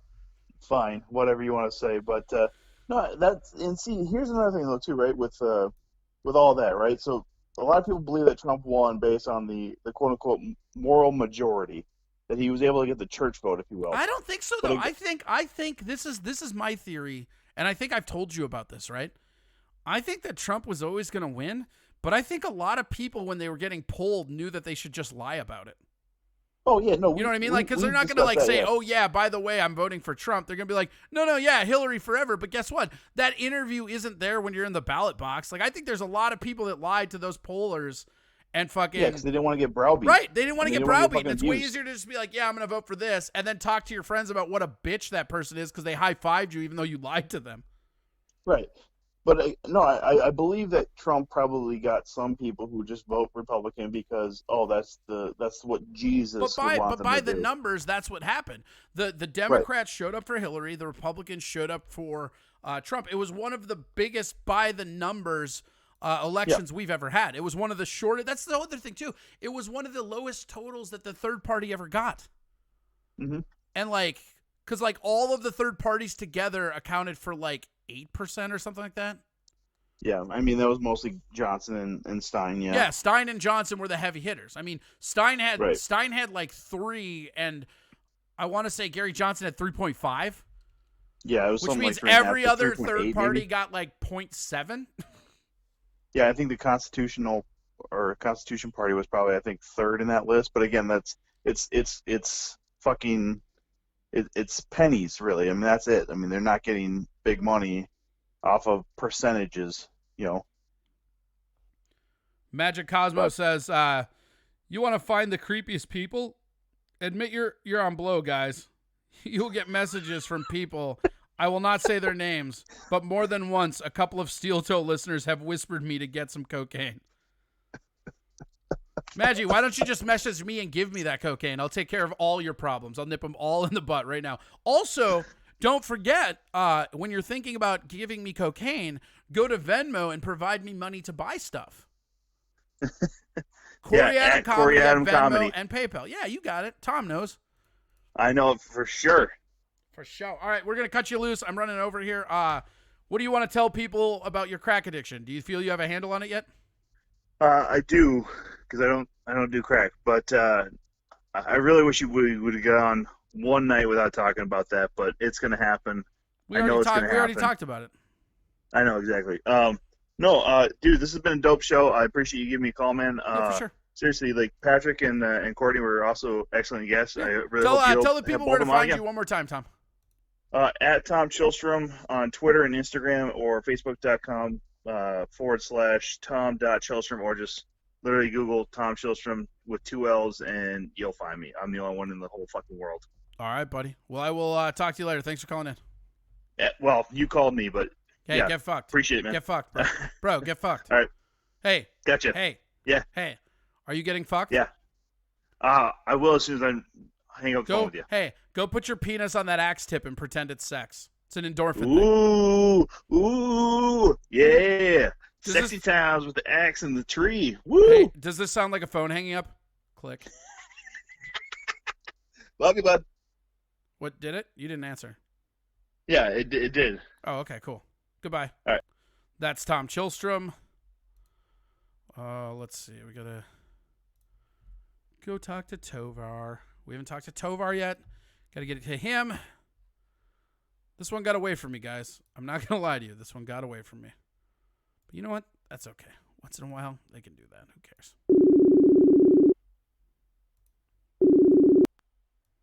Hello. What up, dog? What up, dog, indeed. Just, peddling that whole satanic third-party view. Satanic third party, the sky is falling. My guy that I've wanted to run for 4 years finally announced it, baby.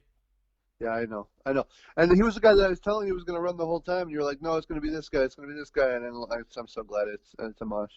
No, well, I mean, it had, here's the thing. He hadn't announced it yet, and they had Hornberger, and even though nobody knows who Jacob Hornberger is, he's a big mover and shaker within the Libertarian Party. He's responsible for Ron Paul and Gary Johnson, and he'll probably be fucking Justin's campaign manager, too. But here's the interesting thing I read. Are you ready for this? Sure am. Justin was talking about Yang as his vice pay.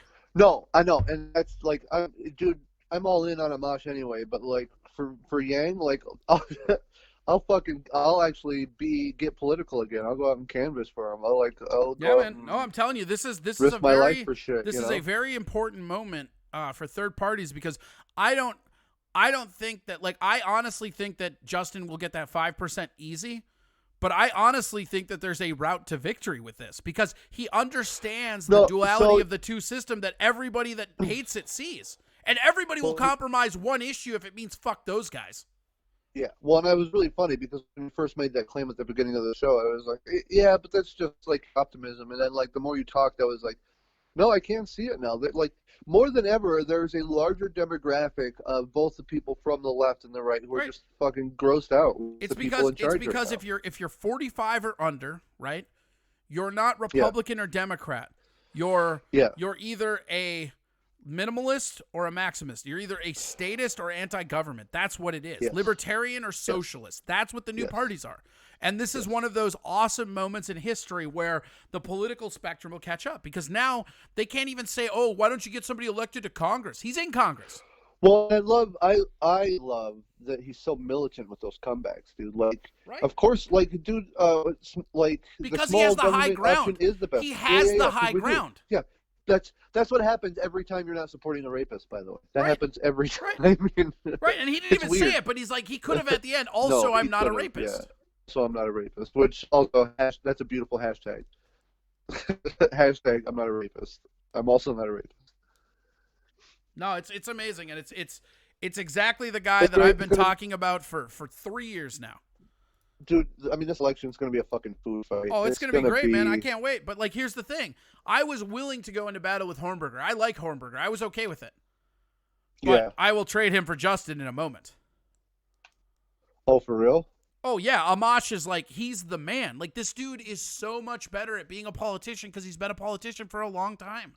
But more importantly, he grew up as a libertarian, so he knows the correct answers. That's the problem with Gary, right? Uh-huh. Gary didn't know the buzz answers to get people off his ass with the wrong questions. Nice. Right. Yeah, Gary was a good dude, but at the core, he was a Republican. And the thing about Gary was he didn't understand how to field these fucking questions. So instead of getting into these weird semantical arguments, Justin will just be like, no, every time you say that, you're trying to suppress voters. You're being un-American right now. Look like an idiot. Right. Yeah. And look at how mad, and I'm telling you, look at the difference that a real he ruffled politician those makes. MSNBC, The moment he went, his first exclusive interview, he gave 2 interviews that day. His first one was to MSNBC. His second one was to Reason. Yep. Day one. No, and I'm gonna go back and watch that Reason one probably as soon as your show's done. I'll have that going on in the background. And he has the right answer for almost everything you'd think, except for abortion.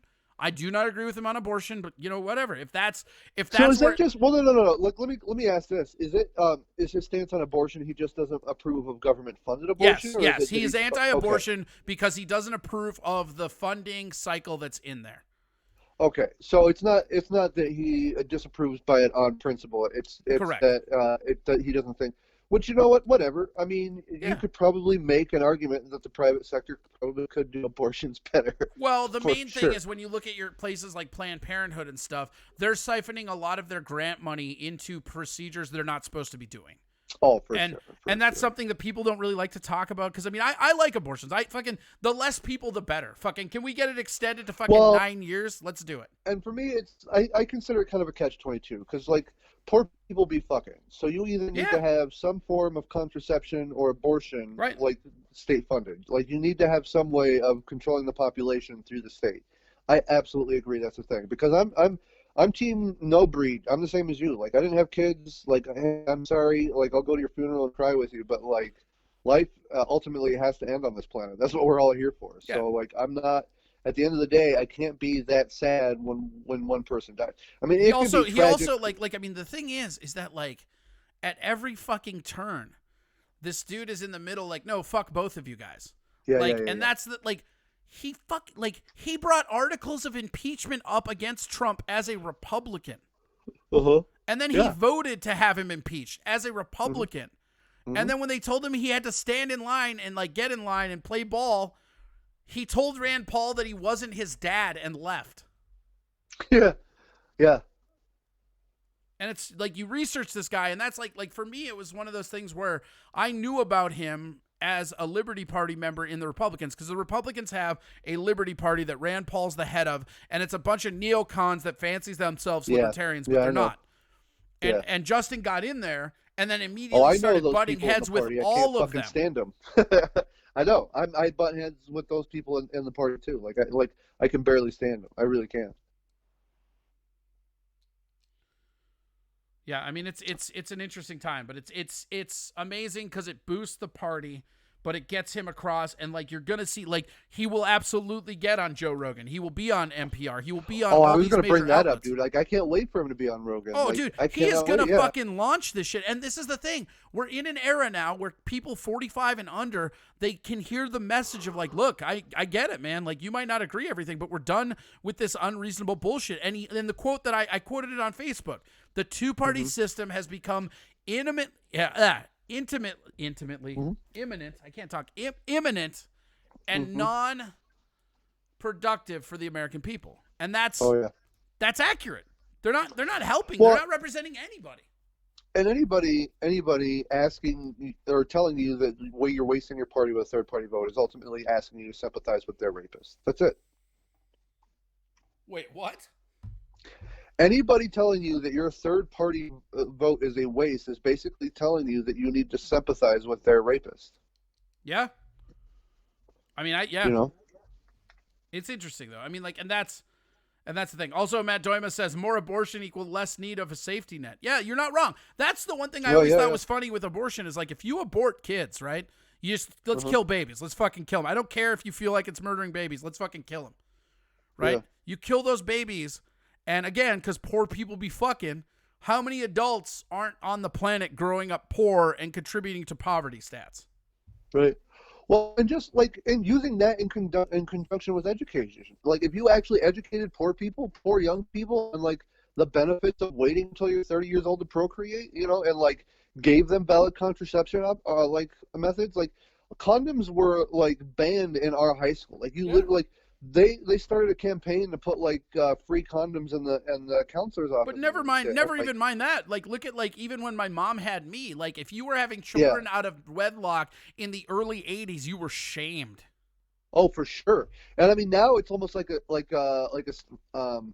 rite of passage. You know, like Yeah. something to show Well, off. Like, and, oh look, I got and a our kid society next. now could use with a little shaming. I'm not saying we have to roll the Oh, no, clocks no, back yeah, to yeah. 1950, Yeah. but this whole idea that like you can't feel shame, like that's not good. You should feel Right, shame. well, no, right. Well, and speaking of someone who comes from like my mom had me when she was extremely young. She was a young teenager when I was born. It's not the optimum life to want to grow up in. You know, Excuse like learning me, to grow up bitch. with your parents isn't the most fun thing that you could do as a child. Oh shit! Oh shit! You know, What would you say is the funnest thing you can do as a child? running free on the streets of Riverside as a poor fucking kid that nobody gives a shit about, man. Like, we were the last generation that got to play with fucking sticks in the backyard, and like our parents forced to go outside and shit. You know, like Nobody we used to have, rubs dirt on anything anymore. No, we used to have like Lords of the Flies like competitions where he was like the coolest kid in the fucking neighborhood by like what you would do that week to like gain everyone's like adoration. You know, like you do like all kinds of crazy shit. Like we used to have this one ditch on our street that we were trying to jump, and whoever would like You look fly like the somebody farthest that and used to break play the in a most ditch. bones. I've always said that. Yeah, well, I guess I shouldn't have admitted that to the public. Huh? Yeah, no, that was your folly. Looking back on this, I have some regrets. Apology accepted. From time to time. Yeah, but I mean, I was like, we were the last of that, like those people on Earth. You know, they got pushed outside to go do shit. Yeah. Now everybody's getting pushed inside to do shit. No, I was just gonna say, like, I wonder if that's gonna come back. I wonder if like all of this, like everyone being cooped up for so long, is gonna cause people, like parents, to start forcing their kids outside. Of course it is. Yes. This is all. All right, you got any tips for everybody? We're running late. You got any tips? Yeah. So I mean, I'll keep it quick. Go quick. Quick tips. And the first one is that like, so like I went out and got beer from one of my favorite brewers, and like he was talking about how like what is that favorite brewer? Sisyphus Brewing, of course. He asked where you were, by the way, and I said I don't know. He hasn't got his Trump check yet. But yeah. So, like, he was saying, like, week 1 and 2, like, all kinds of people were coming out. But, like, now, like, that business is really starting to slow down. And, like, you know, he knows that he can't be sustainable forever. And, right, like, nobody can. Right. Well, we got money this week. And the first thing that came to our mind is, like, which local businesses do we love of people that we know that can we go out and support immediately? And so, like, I guess that my tip right now is just kind of go out and support some of those guys. Because, like, as these weeks go further into the shutdown, go to Venmo and support Corey Adam Comedy. I am a local business. I will take your charity. I don't want to brag, but I'm not that proud. And I think we kind of all knew that. Yeah, you are local. Yeah, support your charity. Support Corey Adams. Support Sisyphus Brewing. Support like. Wait, all I your, said business, motherfucker. Charity? I actually went and got barbecue from Corey, by the way. So did the I. Other day. Oh yes, fuck yeah. Yeah, damn good. Those corn fritters, man. Did you do so? Like, I came home and put everything in the oven for another 10 minutes to like make sure everything was clean. Like, I go through an insanely like really crazy process when I bring food home. I'm like taking it all out of the container, throwing the containers away, putting everything on plates, like preheating the oven, throwing it all in there, like cooking it for like 10 minutes, then pulling it out and eating it once it's safe. No. So, the other tip I was gonna have is like, just like the weather's warming up, everyone's gonna be outside. Try and like. If you want to be outdoors, I can't wait for it to be warm outside at night because like I'm gonna do all my biking, all my walking, all my my outdoor activity at night when it's warm. I better not catch you on my streets, motherfucker. That's my time, you day walking son of a bitch. Or what? You'll do nothing. Or else, bitch. You'll fucking do nothing. I'll walk where I fucking want. You'll do fucking nothing. You'll fucking do nothing about it. You'll kiss my ass and fucking smile, you fucking Italian fucking prick.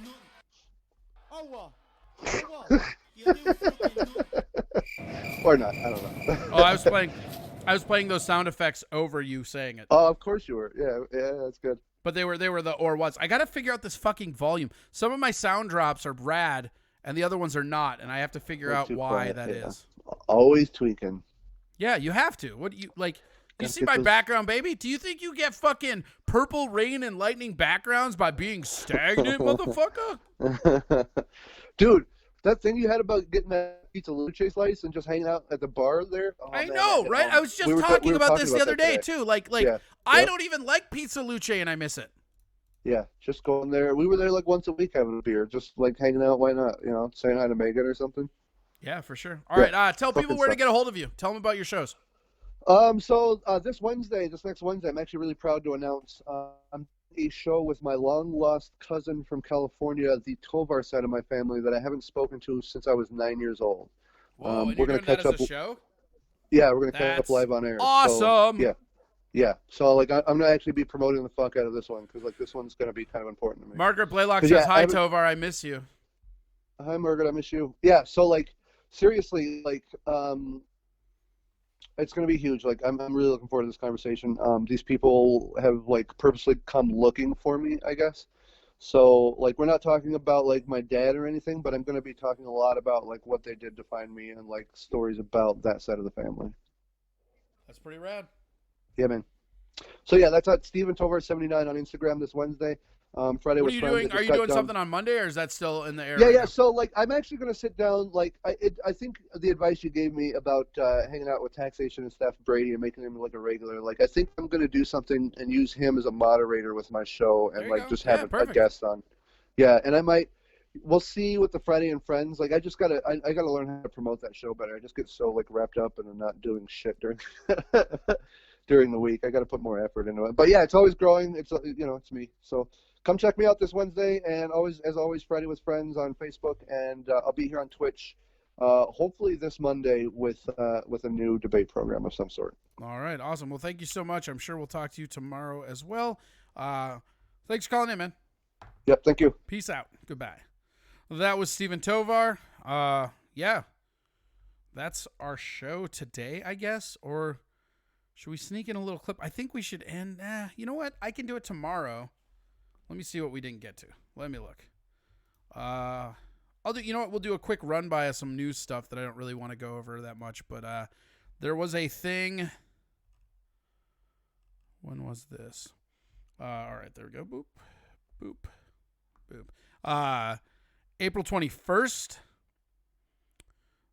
We actually moved warships into the disputed water of the China Sea. So this Cold War is going to get heated up, and don't sleep on that ending anytime soon. It probably won't. There's the link to that. What else we got? There was one other one. We did the Trump, right? Trump, Flynn, Trump, that. Let's see. I don't even remember. We're looking at exactly where it came from. Oh, yeah, this was Trump saying he had proof of the SARS coming from the lab. I think we covered that. A lot of Trump shit today. We're looking at exactly where it came from, who it came from, how it happened, separately and also scientifically. So we're going to be able to find it. And my question is, have you seen anything at this point that gives you a high degree of confidence that the Wuhan Institute of Virology was the origin of this virus? Yes, I have. Yes, That's I have. him saying And what gives you a high degree of confidence that this originated from the Wuhan Institute of Virology? I can't tell you that. I'm not. So Trump confirms it, but can't tell us why. That's pretty funny. Let's see here.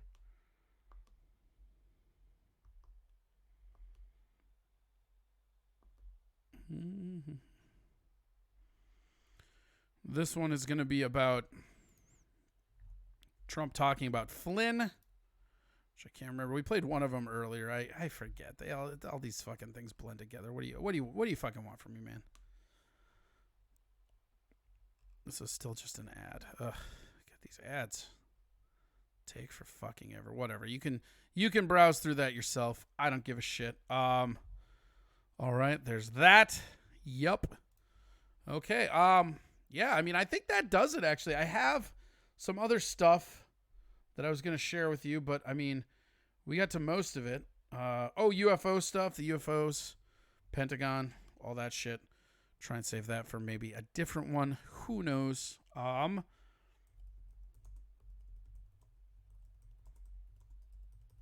right. I think it's time that we move to the end phase.